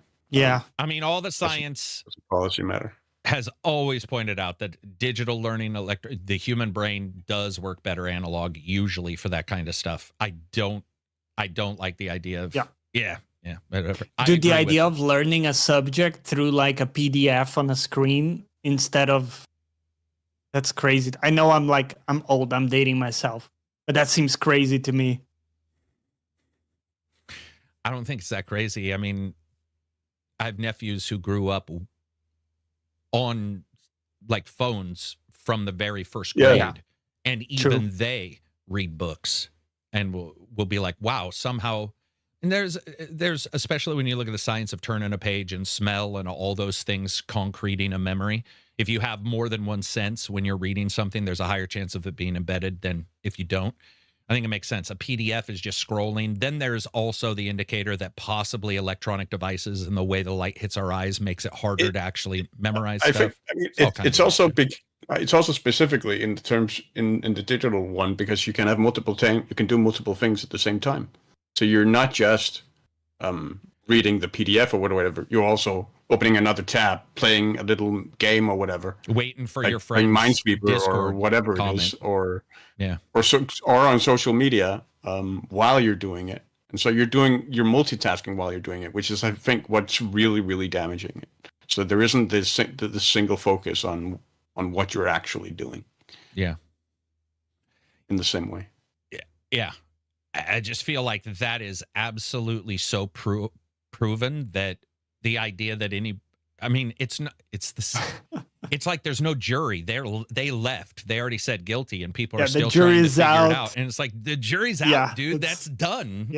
Like, until 200 years from now, where we can relook at it, humans, that's just the way they work. And you'll always get that one person who's like, well, technically I studied this and blah, blah, blah. There's always an outlier, but you shouldn't make the general rule for the populace via one single outlier. Like, it's pretty ridiculous.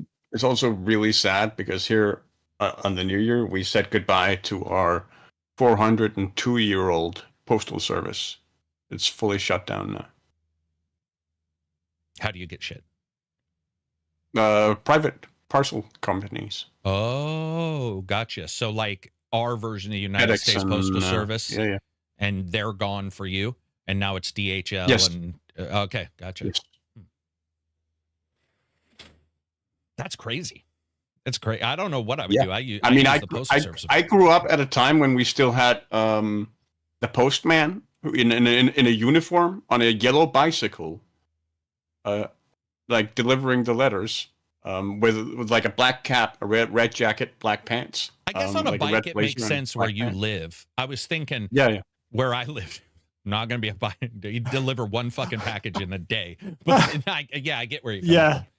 Yeah, ours always was in the truck, but they still do the uniforms here. So, but it's their little white truck. For a second, I thought Silver was going to say goodbye to Greenland. Damn. Yeah, not yet. No, we're not saying yet, but we did talk about that prior to the podcast. What else do we got for questions? Yeah, it's going to be interesting if Carrick and I are at war at the end of the year. We're at war, dude. I'll put frames around us that are our flags and shit. Anyway, sorry, Johnny, what were you saying? That's so dumb. This one from A1 Nagel. How do I stop myself from replaying my favorite games again, like XCOM 2? I have many unplayed games, but keep playing my favorites. What's wrong with me? Well, where do we start? We start with there's nothing wrong with you. If you enjoy playing that, you can enjoy playing that. There's like I think you should open yourself to new experiences as well. But I mean, obviously that's gonna be when and where that happens is gonna be up to you. If you feel like you can't pull yourself away from those older games, okay, then the enjoyment is obviously there for you, and that's fine. Mm. Can you imagine how fucking stupid somebody would sound if you walked up to them and you're like, what do you do every week? And they're like, I make sure that I go in for a massage, but I've realized that I haven't expanded my horizon to also include. You'd be the dumbest fucking, you'd be like, dude, what? That's relaxation time. And you like, what are we talking about? Why would you feel guilty? And by the way, I think Nangel's teasing, because I've been in chat with him and I don't know if I remember him talking like that. I think that's why he was like, what's wrong with me is more sarcasm than anything. Yeah. I think so. I was teasing him with that. Yeah. But dude, it is so weird. I mean, like you said, it's great to play or experience new stuff. But unless your job is, or you don't have a job and you have all the money in the world and you can do whatever, if you have an entertainment pastime, might as well use it to whatever you enjoy, instead of like not liking it, being like, well, I tried this new thing. I don't know too. Like I don't know. Gaming's weird because dude, if I met somebody who came up to me and said, I read a bunch, what I need to stop reading, I'd be, what the fuck? Why would you need to stop reading? It's so stupid. The same things happen where somebody will say, oh, my grandparents don't like that I play games, but they like that I do this other, that I do this other thing that's not physical. And I'm just like, I don't know, man. I don't know. It feels really weird to me because I got lucky, I guess, but nobody, or maybe I'm so loud that nobody broached it to me, but it would be, to me, that's really anti-human. You should stop reading all this anime and read the Tolstoy and Dostoevsky and Russian literature instead. Yeah. Don't make a small jump. Don't just read comics now. Don't go from manga to comics. No. You got to get the classics. You'd be like, dude, what the fuck are you even talking about? It's so, I think it ties a little bit into this toxic productivity thing where you feel like everything you do needs to be productive everybody's or become new, a YouTuber or like, for their own production. Yeah. Where everything they the do fact needs is, to produce. You don't need to like create content on this game, like just play, enjoy the game. I do think if you identify, hey, I want to experience some new games, and that's important to you as a separate thing, you can explore ways to focus on new games better, like all this type, like you talked a bit about keeping focus on things in your side pod, that kind of stuff. I think is really useful when you identify something that's not coming naturally, but for you is important. Like for me was reading, wasn't natural. It was kind of, hard in the beginning, but you kind of decide, okay, we're allocating time and energy to this. This is happening. It's going to be suboptimal for a long time until it becomes a full-on habit. But you decide you want to put your energy there. But maybe that's not the level for you. You're just enjoying your games, and that's great. Dude, it's weird to me. The production porn that people seem to be on, and they would gladly get the vehicle that's stuck in the mud, spinning its tires so its odometer says they drove 1,000 miles. And you're like, dude, what are you doing? You didn't drive 1,000 miles. It doesn't, like, you're literally spinning in place compared to the person over here who's moving somewhere. And if you want to drive to the same spot, go for it. But if you're just sitting there grinding away to say you ground away for the achievement or whatever, it's ridiculous. The achievement. I mean, but on the other hand, if you know that's what you're doing and that's what you want to do, I'm also firmly behind that, because I do know some people that focus they have that rigmarole, even if it's a weird one, and that is mentally what they need. That's also cool. But if you have a guilt association towards it, that's weird. I think that's uncomfortable to have a guilt association towards that kind of. There's real shit. Agreed. You should have a guilt association towards, and that doesn't seem to be. Yeah, one we of should them. remove the guilt part. Yeah, most of the time. SBZ, $5 super chat. Thank you for the podcast as always. Oh, and Happy New Year, Silver. Thank you, and same to you, brother. Oh, because you weren't on in. Okay. Here's hoping for a new Dynasty Warriors title announcement this year as well. I mean, will there not be? Has there ever not been? Yeah, I mean, the Dynasty Warriors 3 remake looked pretty good. The trailer we got at E3, I thought looked really good. So Dynasty so Warriors, we have that certainly is always going to be here. And yeah, because man, if the next one is going to be as good as I mean, I'm actually looking at potentially buying the new Hyrule Warriors for the Switch 2, because that one looks pretty good as well. Very cool. But if it's as good as Dynasty Warriors Origins, the next one, it's going to be great. What else do we got for questions, Johnny? Next one is from Redemption. Do you think there's a positive way to use gaming as a reward system to fuel a happier adult life versus the common misconception that adults need to focus on more practical hobbies? For example, carpentry or other skills that can translate into useful outputs. Or is there a middle ground where gamifying life systems can make adult living and gaming symbiotic? Maybe making learning something like that easier. Good question. I mean, that's been proven that gaming. I mean, obviously that it depends on what you play, but that gaming can help you with stuff like problem solving, reading, developing systems, systematizing stuff and stuff like that for sure. So it definitely can, and it definitely can be a positive outlet for you. it's I mean it's an activity like anything, like any other hobby, like collecting stamps and getting your release or whatever you want to call it that way. Yep. You know, it's ideally it's cathartic for you. Ideally you get some sort of release or relaxation or whatever it is from it that then allows you to take that energy that you get from it into the other elements of your life that are going to need it, like work or whatever, career or whatever it's going to be, or socializing or whatever that might be. You know, it's really interesting. I don't know if you guys work differently. I don't really function well with rewards. So anything that I want to do, if I decide, like, I've been doing the workouts like 3 times a week, instead of having a reward I'm going to give myself at the other end, I'm just trying to focus on how can I enjoy the process more. So I enjoy the workout itself rather than have like something I'm looking forward to on the other end. And so I've never, because of that, I've never really thought of gaming as like a reward in that sense, because the hard stuff I want to do is almost like the reward in it and of itself, because I've decided I want to do this stuff. So it's like kind of self-contained. I don't even know if I have an understanding of the question, I guess. But I hate rewards. I think I'm not a dog.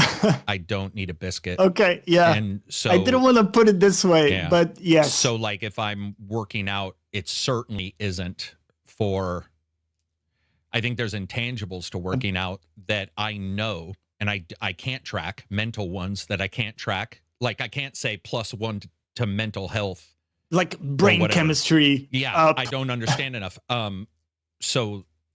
But I took him saying, like, is there a way to in some way turn gaming into a thing like carpentry, which is YouTube? That is how you do it, if you choose to do that, or streaming. And we already know Twitch. That, so then it confused me a little bit, thinking maybe that's not what he meant. But if he did mean that, that's what it would mean. Otherwise, I think humans categorize stuff way too much. And the idea of like fretting over every second is really weird. I also have never once sat at a game and thought of that game as a reward in that way. I have thought I can't wait to play, but that is not the same as this is my reward for what, because my life isn't a negative prior. So I'm not like, that's really weird to artificially be like, this is reward. If I'm like really happy an hour ago. So you need to compensate the reward for? There's no, it's I'm just playing a game, like, and I'm just banging. I'm just lifting weights. I'm just enjoying a show, but there's no reward center there. It doesn't even, and I hate rewards. It makes me feel like there's an argument. I'm actually mad right now because I don't like when I don't like the idea of even as a kid, if somebody be like, hey, if you do this, you get this, I'll be a bitch. Fucking just give it to me. Or don't even promise it, and I'll do it. And if I decide, like, work is a reward, as in money for your work. Yeah. And it's not even really a reward. It's a reflection. It's simply a reflection of worth via whatever organization or whatever you do and the output. But I hate rewards. I don't like the idea. The only times I frame it in my mind in like a reward-based context in that way is food-based. Okay. When I'm thinking particularly like, oh, I really shouldn't do this, but I've earned it, or I deserve to spoil myself with some treats or whatever, or a cake or some pastries or whatever. That's kind of the only instance I do it. Where there is a sense that, oh, I shouldn't be doing this. It's not healthy for me, or whatever, but I've earned the right to sort of spoil myself. That is the only sort of reward narrative that I use on myself. And it's weird because you just explained the difference between you and I is I don't have a reward center for food. I would eat it until I never want to eat it again. Maybe because I don't see it as a reward. I just see it as a thing I'm enjoying. And then Pop-Tarts are never back on my menu. I'm like, well, that's done. Never eaten those again. But I've never once been like, I worked out, so I get ice cream. Or I've had a hard week, so I get ice cream. Though I understand the thought process, my thought process is not to look at the past and go, this is what I did to get ice cream. I'm like, I just want some fucking ice cream, man. Like, I don't, maybe I'm more instinctual that way, but I'm like, dude, it's fucking ice cream and it tastes good, so I just want ice cream. What I do is the opposite, though, Silver. I think that this might be it. If I do have ice cream, I'll be like, I got to make sure that I don't have too much or make sure I work out. So I almost have the behind me, what did I do that is possibly negative? I will then go, I need to do something to offset that. But I don't think I've ever been like, I did something, so I deserve some. Like, that isn't, that isn't like. Funny enough, a lot of people operate that way, way? With a the reward or the center. Or the other one where, because I worked out really hard today, I'm going to give myself a reward. Can I just say, the reason why that bothers me is it's not a reward. If you're giving it to yourself and you can get it at any time, it's not a fucking reward. It's actually it's life. Sorry. True. If you gave me the reward, that's a reward. Meaning, Okay. Does that make sense? I can't. It's very weird for me to say I gave myself a fucking reward because that's not a reward. I already have the means like the chips are already in your counter. Like there. Yeah. The old Tootsie Roll still in my couch. I just need to take the time to fiddle around, get underneath it, and grab that old Tootsie Roll.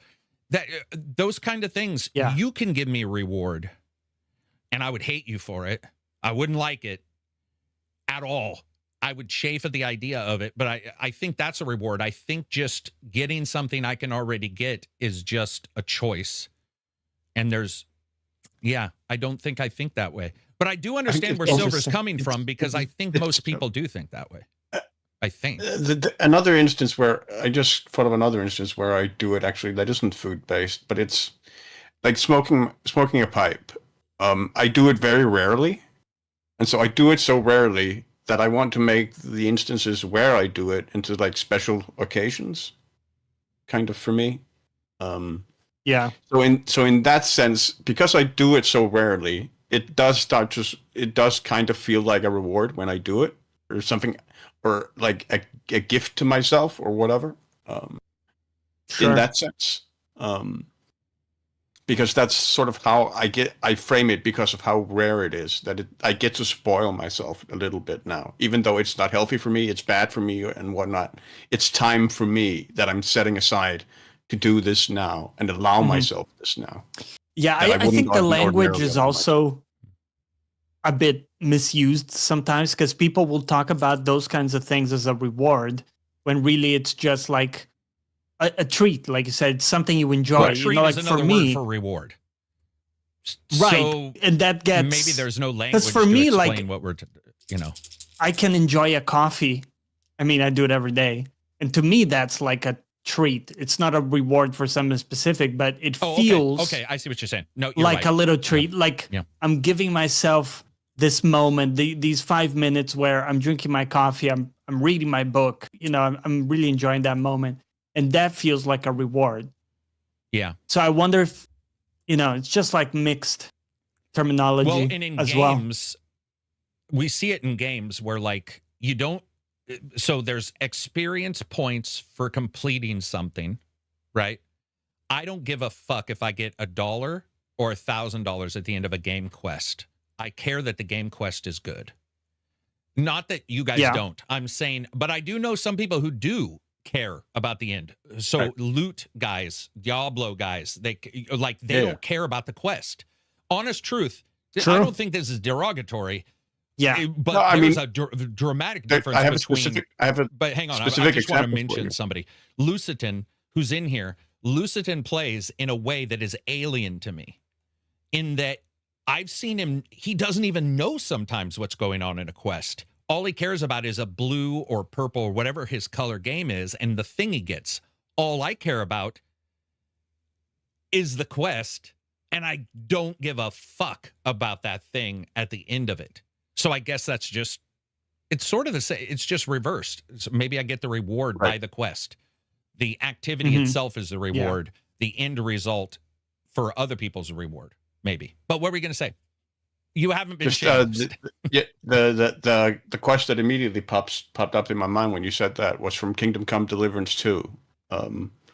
There's a side quest involving the Roma, which is very, very time consuming. And there's barely any like physical or like tangential reward from it. Right. And there's been a significant, at least I saw a significant lash out towards that quest online for that, with a lot of people being angry about there not being much of a reward for that quest because of how long it took. But I loved that quest because of the narrative of it and because of the characters involved in it. Where I didn't really care that there wasn't much of a reward at the end of it. Yeah. Because I found the quest itself was sort of the reward and the progression of the quest and the eventual resolution of the quest. That was the reward for me. But so that's very much, I think, an illustration of what we were talking about. Yeah. Yeah. Dude, it's interesting. I do think there's both like I don't even think one is better than the other. But it does show the dramatic, and it does align to me hating achievements, where I want to see it, and the experience of it is the reward. Yeah. Use the term reward. The journey, or like enjoying the even process. Seeing the scar is a bit of a reward, but carrying that with me is the reward. There's something about the time that's the reward. All the mix that's a reward, not the fucking end. And I just realized with Division, I delete all the high-end gear because I just don't fucking care whatsoever. So I'll get something and somebody will see me deleting shit in Division and I can hear them groaning. They'll be like, oh my God, what are you doing? And I'll be like, I don't fucking care. My gun's still killing people. I care about this thing over here that's happening to get it. And a lot of times I won't grab the gear and just teleport home after doing the quest. Oh my God. Which pissed off my group recently. They were like, what are you doing? Yeah. And I'm like, I don't. There's some stuff on the guy. Do you want to get it? And they're like, dude, you need to get them. No, I don't need to. Obviously, I don't. I've done this 55 times. That's a reward. But I don't think it's right or wrong. I think there's thousands of gradients there where some people, if they did do a fun experience and got a really shitty reward, then it's not binary, is it? It's kind of like that might end it. Like if I got a really shitty reward, I can ignore a good reward. But if I can't ignore a really shitty reward, even though I don't want it, does that make sense? So like if I did something and they were like, here's your loot, and it was terrible. Something actively bad? Actively bad. Like, here is a soul for your shoe cosmetic. I'd be, even though I would have no plan to wear the good cosmetic, I would be livid that somebody treated it with that little respect, I guess. But that reminds me so much of like Dark Souls and some of those games, because you will beat an optional boss, which is much harder than the normal boss. For sure. Yeah. And you will just, you bust your nuts in the boss and then boom, you beat it. And then the reward is like 2K souls, because which is nothing. It's not even a level up. It doesn't have. Yeah. On the other hand, we do see Dark Souls games in particular, not Dark Souls, but Dark Souls style games in particular, that will make sure that really hard side boss does have a really cool. Sometimes, yeah. Yeah. Yep. That's that's a fascinating. Who asked that? Redemption or whatever. Redemption. Yeah. I got to talk to him a little bit in chat here recently. He joined recently. Good chap. That was an interesting thought process. That I think does reflect the way gamers are and the differences in how, like, my frustration watching Lucitan is, I'm sure Lucitan's same frustration watching a game he thinks the quest is boring because it's taking too long. That's why some people skip the story too. Like I think Lucitan sometimes does, skip cutscene. And I've always thought, wow, that really hurts your process of like enjoying, not realizing what the game is trying to offer is not even a part of their enjoyment spectrum. The enjoyment spectrum it's is so interesting. That is, for them, it's just the finality, the destination, not the journey. Yeah. Eternal says, I prefer the way our ARPGs make loot more meaningful and upgradable. Nord says, fair. Norb says, also, we've been conditioned to be addicted to rewards. And that could be true because I am anti whatever the current zeitgeist is. So, like, knee jerk. Yeah. If there is a talk about that kind of stuff, I am very anti that.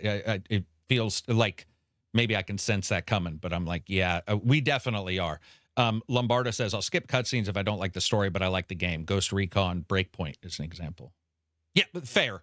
I think that's even separated, whether you like it or not. If you really dislike the story, but you like the gameplay and you're skipping it, that's almost separate the reward also, thing. in that example, Maybe people generally don't play Ghost Recon for the story in general. Yeah, exactly.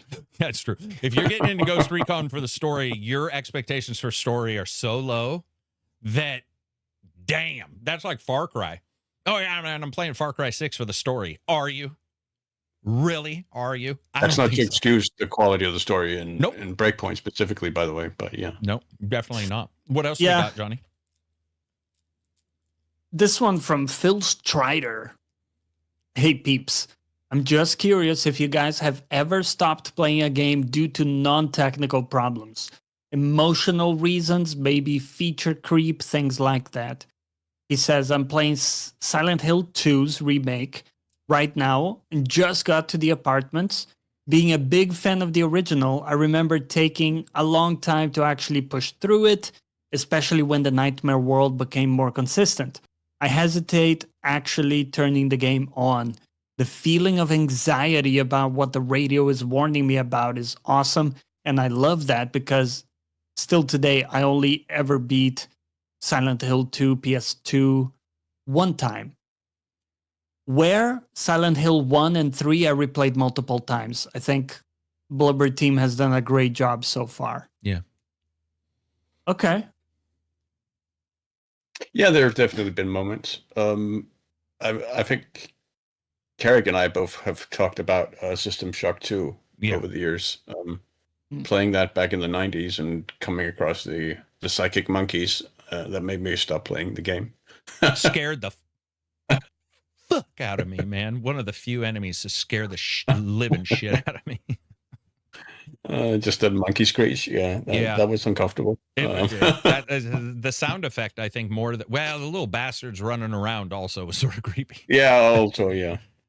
I remember having to take breaks in certain games. Like Last of Us 2, it was so dire all the time that I did take some pointed breaks at times, for sure. My issue for all time for that game and a couple other games, but that game in particular, is that it felt pretty mindless. And when it's mindless, I'm not getting anything to bounce off of. I still bounced off of hope in the first one, because you didn't know the story, so there was some hope. What is the virus? Is there hope for a cure? Blah, blah, blah. And I think the second one, that wasn't there. And so it was like a needless sequel. I'm not saying it is needless. I'm saying it reminds me of needless sequels where I was grinding my gears a lot, just going like, why am I here? And then so those dire parts were just dire for dire's sake.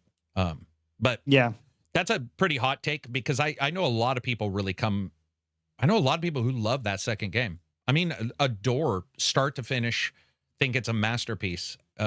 And I can definitely see why. Some games I can't, and I would be like, I don't know. But on that game, I see why. I just, it's not for me at all. But it's a heavy game. When it comes to emotional investment in games and stopping, I mean, I played through System Shock. Those guys scared the shit out of me because I hadn't seen that before in a game for whatever reason. But I don't think I've ever stopped a game because of I think what he's saying is dread. I think dread's probably a good word, maybe doom, but dread is a little bit more active of a word. Right. Doom can sit forever for some reason. Dread to me is I don't know. But anyway, I don't think I have. I don't get too stuck on those games. I usually just play them. Silent Hill has a feel to it that is way different than, like, let's say, obviously we all know this, but Silent Hill has a way different feel than like a Jason Voorhees Friday the 13th game. And yeah, it's more about like a discordant. Discordant, yeah. Which, by the way, discordant, especially when you look at its parameters for its use, is also why I think I'm not a fan of body horror. When that pattern is like is all weird, right? That does give me a bit of pause. But I'll still play them. Yeah. But I guess I haven't really stopped it. But yeah, discordant's a good term. I know a lot of people don't use it, and I probably overuse it. But it means something to me when I hear somebody say it, whether it be music or whatever it is. Yeah. That's a very, I think that word something is off key or whatever. Yes. Yeah. And it's only used at very particular time by very particular people. But if somebody were to say that to me, I feel like it might be one of the few times where it would perk my attention to go like, whoa, that's not something you normally hear from somebody, and it most likely means what I think it means. Where if somebody says action-packed, what the fuck does that mean? You know what I mean? Right. Like the shitty explanation of Fable. It's like it's an action-packed adventure role-playing game with a mystical, blah, blah, blah, epic, massive, and you're just like, dude, what does that mean? If they said it's a... How many adverbs can we throw in there? Can you imagine reading exactly. Can you imagine reading a game description and it said a discordant horror adventure? I would be like, whoa, there's no chance they chose that word at random. That's not a random word. Because it's very specific. It's very specific, yeah. Even though ultimately it isn't. It's only used in specific instances, and I love it. Eternal says, The Last of Us 2 launched at a bad time amidst the pandemic. I was already miserable. The game made my mood worse when I wanted to escape trauma from the real world. Interesting. I don't overlap those at all, but I see why somebody would. I didn't seek out more fun, and I didn't shy away from bad, but I absolutely understand why somebody would. Like, for sure. Yeah, for sure. Almost like if your family, you have Alzheimer's, there's some games that are coming out recently that cover Alzheimer's. I could see somebody being like, a bit too close and to, I've had two to your grandparents die from it, and I would still play it without even hesitation because it's not my grandparent. Does that make sense? It's not my, I don't even get bothered by cancer. Like, I mean, there's sometimes I've had somebody say something around me where I'm like, that might have just triggered like something where I don't like the way that was said. But for the most part, I don't think I got triggered by the pandemic. I didn't know that was during the pandemic. One of the solid Alzheimer's games. Alzheimer's ones, yeah. Fair. And I get it. It's insidious. Probably worse than cancer to me is Alzheimer's. So if somebody were to tell me, agreed. Yeah, that shit's nothing terrifies me more, dude. That. It is terrifying. It's not only terrifying. Anybody has family who has it, I apologize, but I do want to say, I mean, it is a terminal disease. It's just not terminal for the body. It's terminal for the mind. But the thing about it too is, at least right now, because I do read studies on it because of family, and I'm worried about it for myself. I'm always like, I've had family members who have it, blah, blah, blah. Not worried. I don't sit up late at night and try to go through memorization. But there's no hope. And it reminds me of mad cow disease, where like once if you got misfolding proteins, we don't have much that fixes that. And every cancer has a percent, right? You'll hear that percent. Well, and people hold on to that 5% pancreatic cancer, which is horrendous. You'll get a guy who lived through it, and you'll hear a story about him living through it, right? And you're like, okay, so Joe Blow over in Austria lived through it, so you can live through that.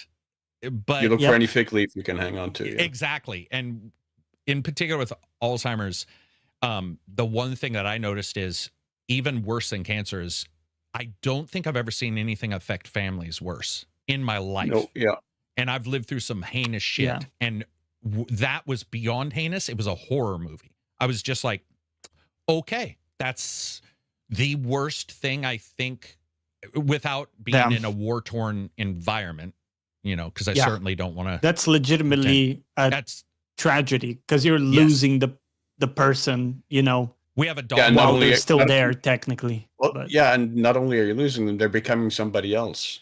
yeah. Yeah, I was going to say, we have a dog who has it, and we man. had one dog pass away from it, and they don't remember you. Yeah. And it sounds really stupid to compare to a dog, but I'm just saying, we all know people have I that. get it. But it was weird to have an animal look at you and go, "Oh fuck, that dude has no clue who I am whatsoever." Like that shit's Yeah. sad. Let's move on from that. That's too dark. Let's talk about some positive stuff. What else do we got? Sorry, peeps. We're getting back into positive. This one from Max. He says, I've been training for my marathon while listening to the podcast for the past few weeks. Good job. Good on you. And it really makes the time fly. I was curious, when you're doing long, mundane tasks, do you listen to podcasts too? And if so, is there one you'd recommend that makes those tasks feel a lot easier? Keep up the good job, guys. He has another question right there, but we'll get to it in a maybe second. we can hit that. Yeah. I do. I mean, if I can. I definitely listen to Lex Friedman's. I don't like him as he's sort of a goofball sometimes, like any podcast. He's quite dry. Yeah. No, I mean, some of the stuff he said is like, dude, come on. I just wish some of these guys wouldn't get their personal, because they bring on these amazing people, and then you have to listen to Joe Rogan talk about the moon. And you're like, fucking A, dude. Yeah. So, yeah, for sure. If you can listen, and music. I think music's a lost art, not lost. I think EDM in particular, without vocals, is very helpful sometimes if I'm doing some long, like I would never listen to a podcast when I'm running every morning. I've tried it, but I listen to music and it definitely works. But listening to people talk, I have a tendency to lean in if somebody's talking and go like, what are they saying? Yeah, and for anything exercise, I kind of want the pump from a good song. I'll put just around. like It works. It works, dude. It works. There's so much to that. There's a reason why they play it, and it's not just because it's from a movie. At the end of marathons, sometimes Chariots of Fire, which I hated the movie, but the music is fucking so phenomenally ingrained glorious in my brain that if I hear it, I see the movie and I see action and I see people doing hard stuff. Like, it's just weird. Yeah. What other ones? If you guys have suggestions for let's go with super long podcasts. So or it can be like an explainer video, but those need video. See, I think podcasts don't. Yeah. Or as much. Go ahead. I mean, super long. I would go with Fall of Civilizations. That's one of the. That's not Dan. What's his name? Is it? No. I forget his name. He's a British historian. Dan Carling, I think. That's it. But no, it's not. It's probably the best historical podcast that I've come across. Some of the episodes are 6 hours.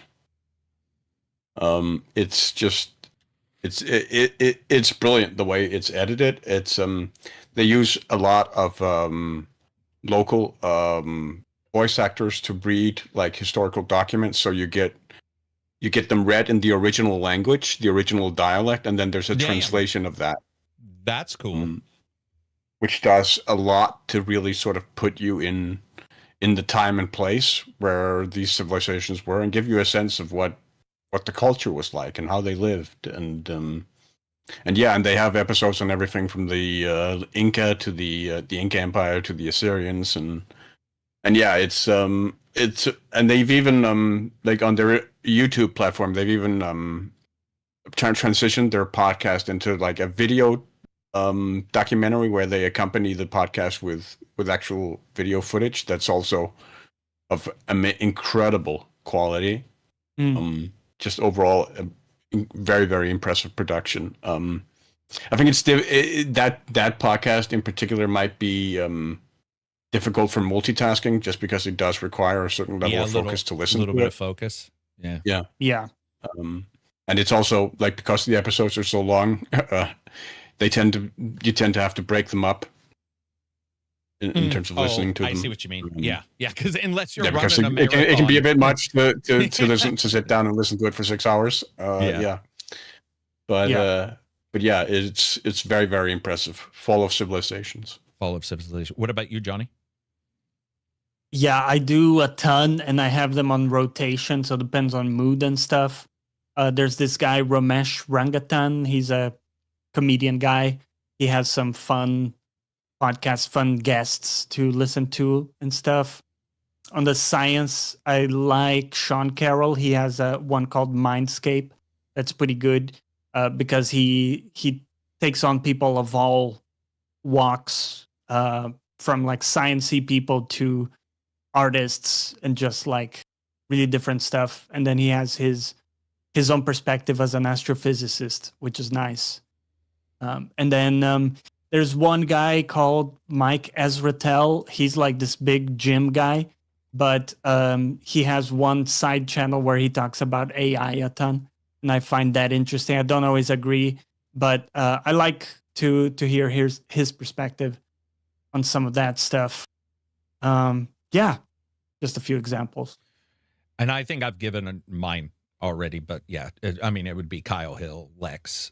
Yeah, Kyle Hill's great. I don't really have any surprises. He now has a podcast too. He does Yeah. I would say I also do a lot of horror or supernatural audio dramas, where there's acting instead of somebody saying Amanda turned, it'll be the sound, it'll be the voices. Right. I definitely like those. Yeah. Obviously be hard to do when you're running, and especially when I'm running, like I said, it's usually music. I would say with the podcast thing, what I have a tendency is I always end up and the same thing happens with us. I'll get I'll get somebody, and I've told Silver this. I'm pretty sure I've told Johnny. I can tell instantly if somebody's going to stick around the Discord or not. It's not even, that is not egotistical. That is scientifically. Somebody will come in and the way they respond to the first couple posts, you'll be like, okay, this person's emotionally driven and I disliked a game. And they're like, oh man, Carrick dislikes games and he tears the shit out of everything. I'm going to love it here. And I'm like, you're definitely not. You're going to, because I don't care if you dislike a game or I dislike it. The next game isn't that game. So you will de facto be mad on the next one when I like something you dislike, or vice versa, or I don't take the piss out of something you think is terrible. It's bound to happen. It is eventually. And I mean, I'm not lying. We will watch and I'll be like, that's not going to last. They're not open enough to understand. The same thing happens with discussions. I'll get people, especially Spotify, you'll get the occasional person who's like, I can't believe they talk about science. Like it's a video game podcast. And I'll be like, but we were done talking about video games. We were done. And I like talking to my friends. So therefore the pause or turn off button. And I will listen to Lex Friedman and I will get to a point and just be like, okay, that's off. They've gone to something that doesn't interest me, but I don't dislike them. It's almost like we were talking about, do you stop a game because it's dire or discordant? It's just stop it and move on. I also think that people get stuck. They see the time and they feel completion anxiety. I don't. I feel completion anxiety if I love something and I get to the very end. I think I've talked about like we're writing. When I was a kid, I would start sweating when I got to the last 100 words. I don't know what it is, but I'm just like, I want to be done with this fucking thing. But the first 1,000 words is fine. There's nothing that occurs there. But with a podcast or whatever I'm watching or listening, I'll just turn it. I'll just dump. Like, okay, well, that didn't entice me. So I don't really have any like other new ones. They're even people I dislike, I'll listen to. I'm not like Johnny though. Johnny says something I just flatly don't agree with. And because I don't like Sean Carroll either at all. But what's interesting. Too dry for you? Probably. Yeah, probably. Yeah. But you'll say something like, I don't always agree, but I like to hear his take or whatever. Yeah. I don't know if it's because I listen to a bunch of shit. Maybe I listen to terrible people. Or maybe I'm misconstruing what you mean. But when I start disagreeing, it's at such a basic level with whatever they're saying that I feel like there is no other side. Like, have you ever heard the term, like, there isn't always two sides to an argument? Fire will burn you if you're I agree with you. In the center of it, and somebody will say, no, it doesn't. And you'll be like, dude, We're not doing this. Yeah. We're not going to sit here and pretend No, 100%. that you're going to get away with it. So I think you and by the way, I was teasing, saying we disagree completely, but I do find that you're more open. There'll be times where, like, I'll find that you've listened all the way through something, and I'm like, how the fuck did he get through the Roswell shit? Whatever. I don't know. Maybe I would skip it, I guess. I do skip a little bit. I have a tendency to turn them off. I don't know if you guys are like that. I have a tendency to not skip the stuff I dislike. I have a tendency to go, okay, I'll come back tomorrow for the new thing, but I usually won't skip ahead in a podcast.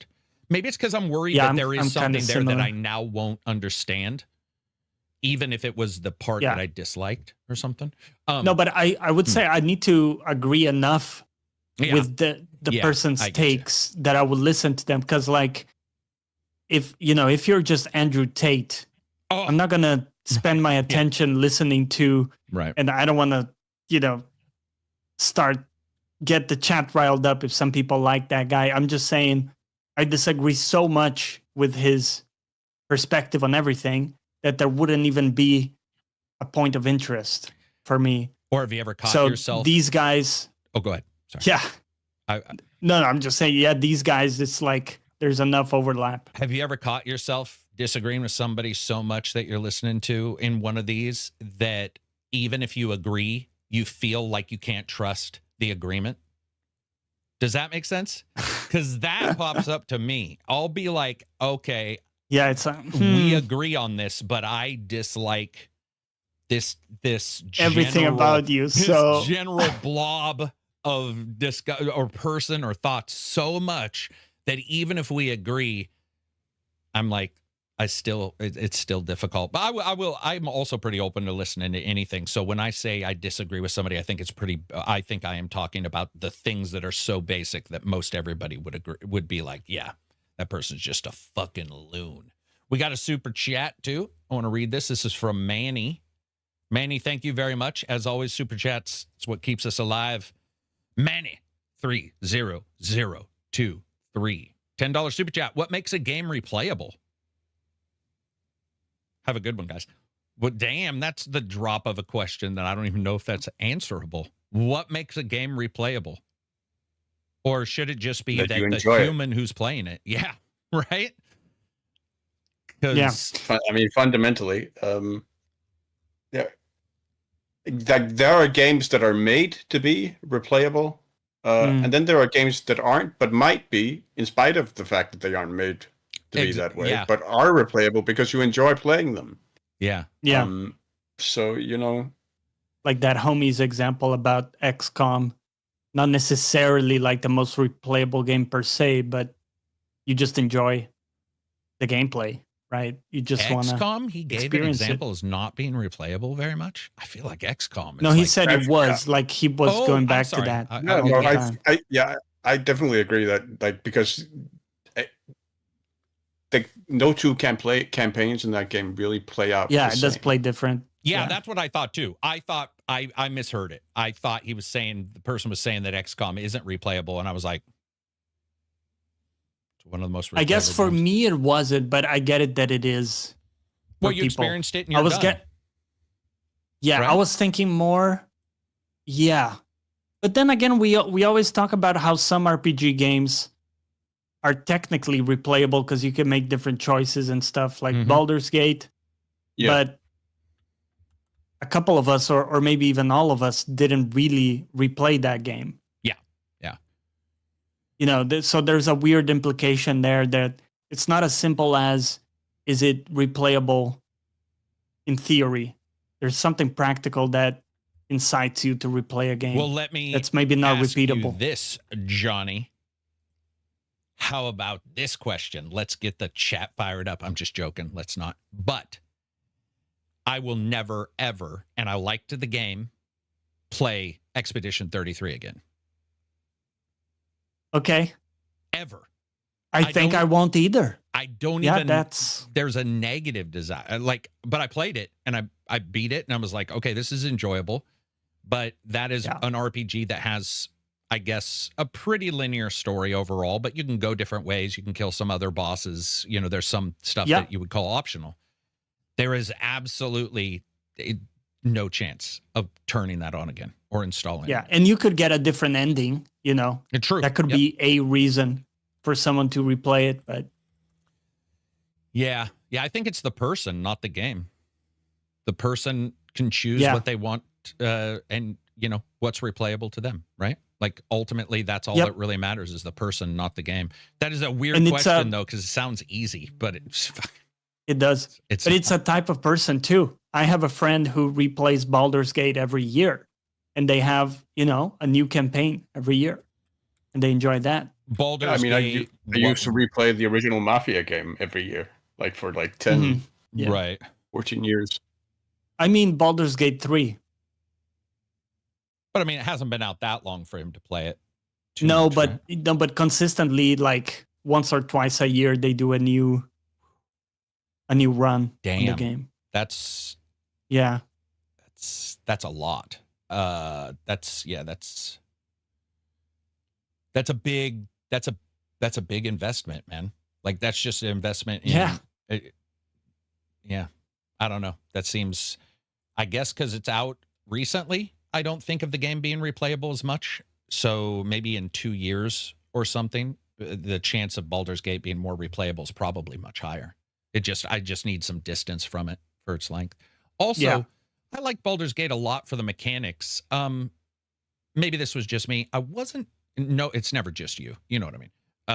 I would say with Baldur's Gate 3 in particular, I wasn't like awe-inspired by the story.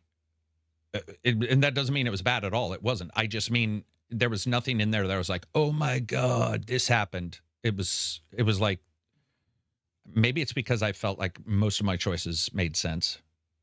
Yeah, I don't know. That's where I'm at. I like the story, but I don't necessarily, I'm not eager to go back and make different decisions necessarily. I'm happy with my outcomes. I'm almost always good happy and bad with my choices in a game. You know what I mean? Just like, yeah, and I made some bad ones, by the way, like disastrous, a couple. Yeah. But, yeah. Well, yeah, dude, I'm also I'll just put my head down. I'll be like, this is a choice I'm making. And I'm sticking to it. And I find the games to be more enjoyable that way versus like, let's say the get out of jail free card where you're able to read. It's sort of like what's, without spoiling it, but what Silver and I were saying with like, if there's a risk we were talking about Stranger Things, if there's not a risk and I can change sort of the results, even if I choose, like, let's say a bad choice in a game, I sort of dislike that. I do like games that are like, you did this.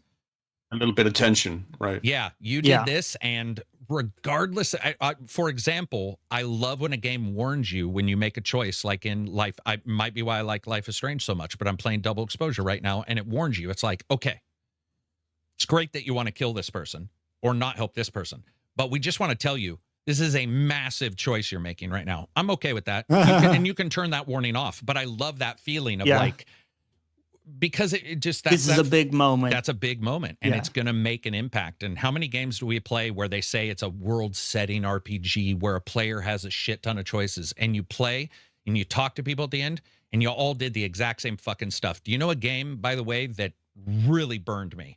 Frostpunk. Frostpunk was this game where it was like, oh man, you can put kids into slavery and you can do all this shit. And I'm like, whoa, that's impressive. Until you talk to anybody who's beat it. We all put them in. We all had to do the exact same thing to get to the end because the game was set up incorrectly to where they were so positive, even though they were negative, but they were so positive towards the ultimate goal that like we all did it at some point. You know, we all converged on, you know, towards putting the kids in the mines, the old people in the dirt. Like 6 months ago when we were talking about this, there was like 13 people in the chat. And I swear to God, every single choice was the same. And I was like, is that because they're all in? Dude, I thought I was this evil mastermind for doing some of those things, like using old people as fertilizer. Yeah. It's like everybody did it, man. Yeah, everybody did it. It's sort of like when, you know, the ogre's choice, die quick or die slow. And there isn't much of a choice. You can be dead at the end anyway. And there's really, I don't know. It's just one of those things where it just sticks around. Nora says, how long has the podcast been on, guys? Look at the time. It's a big bar on YouTube. Nor? Yeah. I'm just joking. I have no you clue. can I don't even have a actually timer. see it. Yeah, it's like 3:40 today. 3 hours and 40 minutes. 10 minutes longer than the Call of Duty campaign. Yeah, I said it. Mm-hmm. It will continue to be the benchmark. It will always be the. What else do we got for questions? Let me check. We got a couple. We can speed run to these. Let's do it. Max said, I am in Asia. I can get the new Trails in the Sky game in English. I had to create a PSN account to actually buy it. What do you think on language or region locks where it forces players to have multiple accounts to get games you want to play? And when is Reg coming back to tell us about the new Tales game? I was excited about it because he was so into it. Next week. I already talked to him. What do we think about region blocking? I haven't really run into that. Either vibe. There have been games that like didn't come out in the West. Yeah. But I mean, right. So I guess is there anything to say other than that you would want it to be available everywhere, if possible? Yeah. Right? Yeah, pretty much. I'm trying to think of the positive. Why would we argue for region blocking other than questionable content where one nation allows for something that's so unacceptable that you would not want it? And I'm not that kind of person. I'm sure some nations, there are some people who have really harsh thoughts towards some stuff I find acceptable, but I don't see any negative to having them all be, No, I think we want to see games everywhere. Just like, what was that game? Well, we've had a couple, and Winds Meet, I think, is a case where the game was out prior. But you got to translate it. And then most of that got to translate it, localize and that's a big effort too. So it makes sense it can't be done day one. And if you've ever read Chinese to English translation by people who are skilled at it, it's still bad because there are vast differences in just explanation and how things go together that you have to work hard. I would say where Winds Meet was pretty well translated. How sometimes you read or you'll hear something and you'll be like, what? Yeah, that's but I'm also not bothered by it. I'm happy to be playing it. So if I do get a weird translation, I'll joke about it, but I'm not going to and it had quite a bit of voice acting too, right? It had a ton. Yeah. Yeah. It's a good question. What else we got? This one from Redemption. With the prevalence of retrospective and long-form content and YouTube favoring view time over more sub count, what is the correlation you think to older media from games to books to movies? For example, people breaking down a lot of these older games and comparing them, I notice leads to a lot of people going back to a nostalgia trip. How do you see this affecting the if we don't hit it right away, we're basically screwed kind of paradigm right now for gaming at the moment? I see. So there's like an extra pressure to hit it right off the bat. But he's also saying that some people will go and review an old game and that might catch the game on. I don't think it's ever changed. I don't even think it will ever change. If your game doesn't hit day one, no matter how well you hit later, you will always wonder how well you would have hit day one. The same thing happened with No Man's Sky, where it's done gangbusters, and the question has always been, would it do as well? And I think sometimes it may not have, but the question will always be there. So you would want to hit day one to get your return if you were making a game pretty much regardless. And the same thing would go with a video. I would love to have a video hit day one, but I have had videos that hit later, and you're like, that's odd, but that's just life, right? I mean, Stranger Things has what's her name running up that hill, the songstress. The fuck is her name? But anyway, she said in less than like a month, she made more money from Stranger Things than she made in her entire life, and people were taking that as a positive. Whoa. And I was like, listen, it is a positive, but it's also a vast understatement that she lived an entire life with not making any money from it. So I'm sure he would have liked to have made some commensurate money at the starting, commensurate. So Back then. Yeah. Kate Bush, thank you. Harry Bush. Yeah, Harry Bush. Same thing that Lewiston. Oh man. Yeah. I don't know if it makes any. I mean, it makes a change, but it's like you would want success up front if possible. Otherwise, why wouldn't you just make something and put a check mark to only release it 6 months from now? Sure. Like the truth is you want both technically. Yeah, you want your game to be a hit day one, and then you want people to revisit it 10 years later because it's still a great game, you know? It's one of those you just want all the above. All the above. It's a huge part of creative, like of art in general, and the experience of art is like sometimes artists are only discovered like years later, or their work is it's discovered at the time, and then it fades out, and then it's rediscovered. But I think you never want to be the guy whose work was discovered like after you died. Right. I mean, it might be cool in some weird way, but like you want some of that good stuff while you're alive, you know, or even better when you've just released it. Often the case for a lot of painters. Yeah. Well, I mean, there's a reason why the painter joke is I'm underappreciated in my time. Or, you know, you hear that all the time. Even a comedian will be like, just underappreciated in my time, meaning later. Yeah. But it would be cool, but you wouldn't know because you'd be fucking dead. So you wouldn't know. I will say, I think that there is one group, guys, that this may not apply to. I don't even know if it's a group. I think that there are psychopaths / dictators of a particular sort that want their name spoken throughout the history, and it doesn't necessarily mean it has to happen when they're alive as much as they want that. They want, I know people who want to be talked about when they're dead. Does that make sense? Like and it's a very small subset.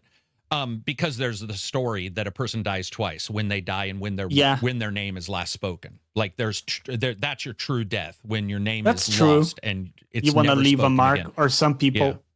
Yeah, and I've definitely thought about that with grandparents or something, where I'm like, okay, I sort of now understand that I forgot, I hadn't thought about my grandpa in a while. And I was like, technically, there is a chance that in that subset of time, he was dead. There was no knowledge in the universe of that person that was being actively, sort of like engaged with until I remembered it and was like, oh, damn. And at some point, that will never happen again. That's true death, which is like, and a lot of civilizations that, that's why they wrote shit, be like, Joe Blow was a great leader. But the problem is you can always hire somebody to do that.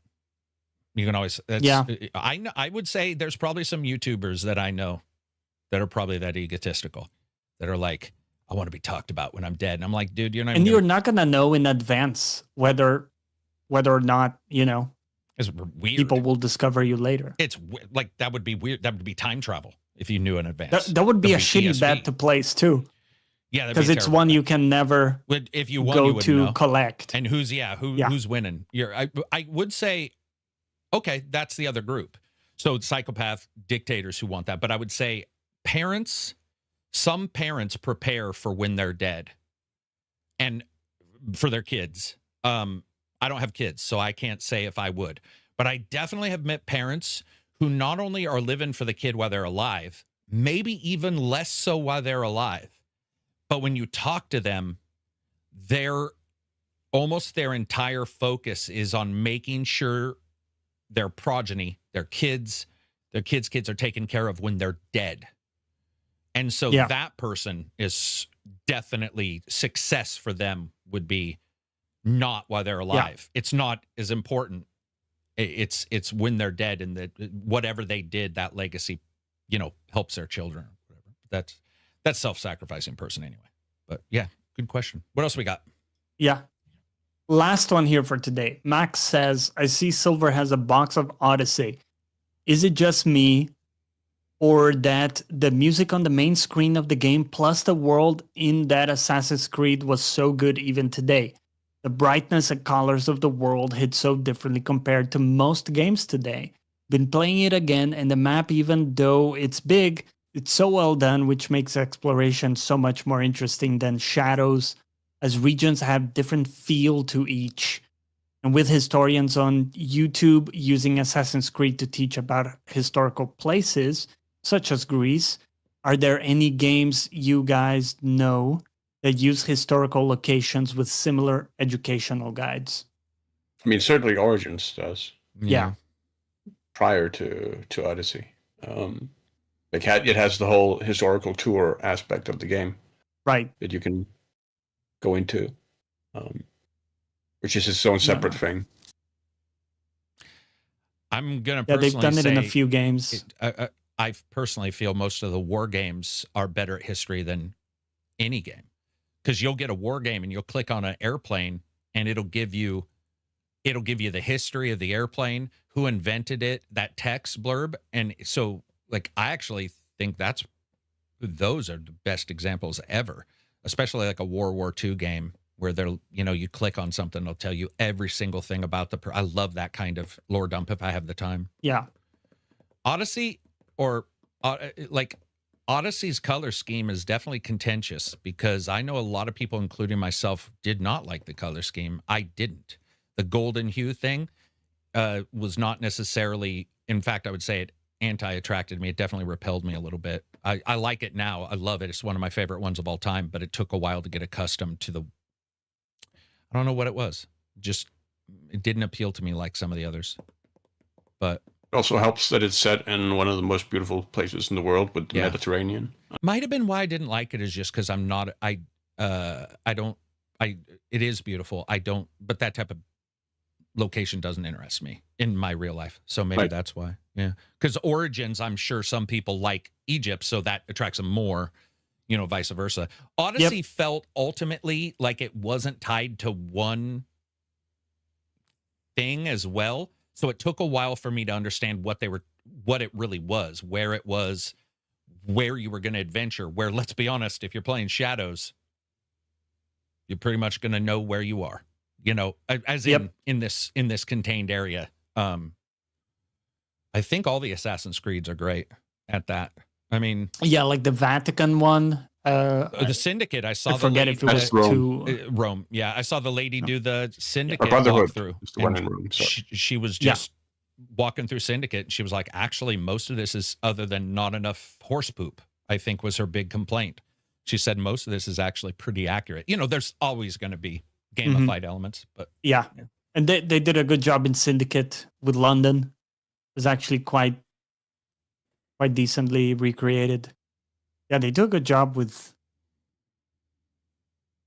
not as many other games doing the full-on historical. It was one of the things that fascinated me so much with the historical show called The Nick, done by Steven Soderbergh, which was set in New York City in 1900, right at the sort of the transition when the city began transitioning into using electricity. And like the depiction of New York at that time in that show is just unlike anything anywhere else, where there are dead horse carcasses lying in the street. And there's like, there's mud and shit in the street, and it's a show that feels at once incredibly authentic, and then the soundscape of that show is incredibly off-putting because it's electronic and modern. So it's anachronistic in that sense. That is very interesting. I would not have expected you to say that. But when it works, it can, like, you know what I mean? Like, when it works, you can be like, holy shit, any other music wouldn't have been as like sort of as impactful as this, when that odd offset music works. What else we got? Anything? That's it for questions. Well, we're at 3 hours, 55 minutes. We can wrap this up. If anybody gets a chance, check out the Patreon. I would appreciate it. Helps keep the channel going. I think a preview next week. I'm trying to get reviews. It's not me. I mean, there's just not a lot going out right now. February is when shit hits, but we'll try to get some other videos out. Johnny, what are you streaming tomorrow? Cool.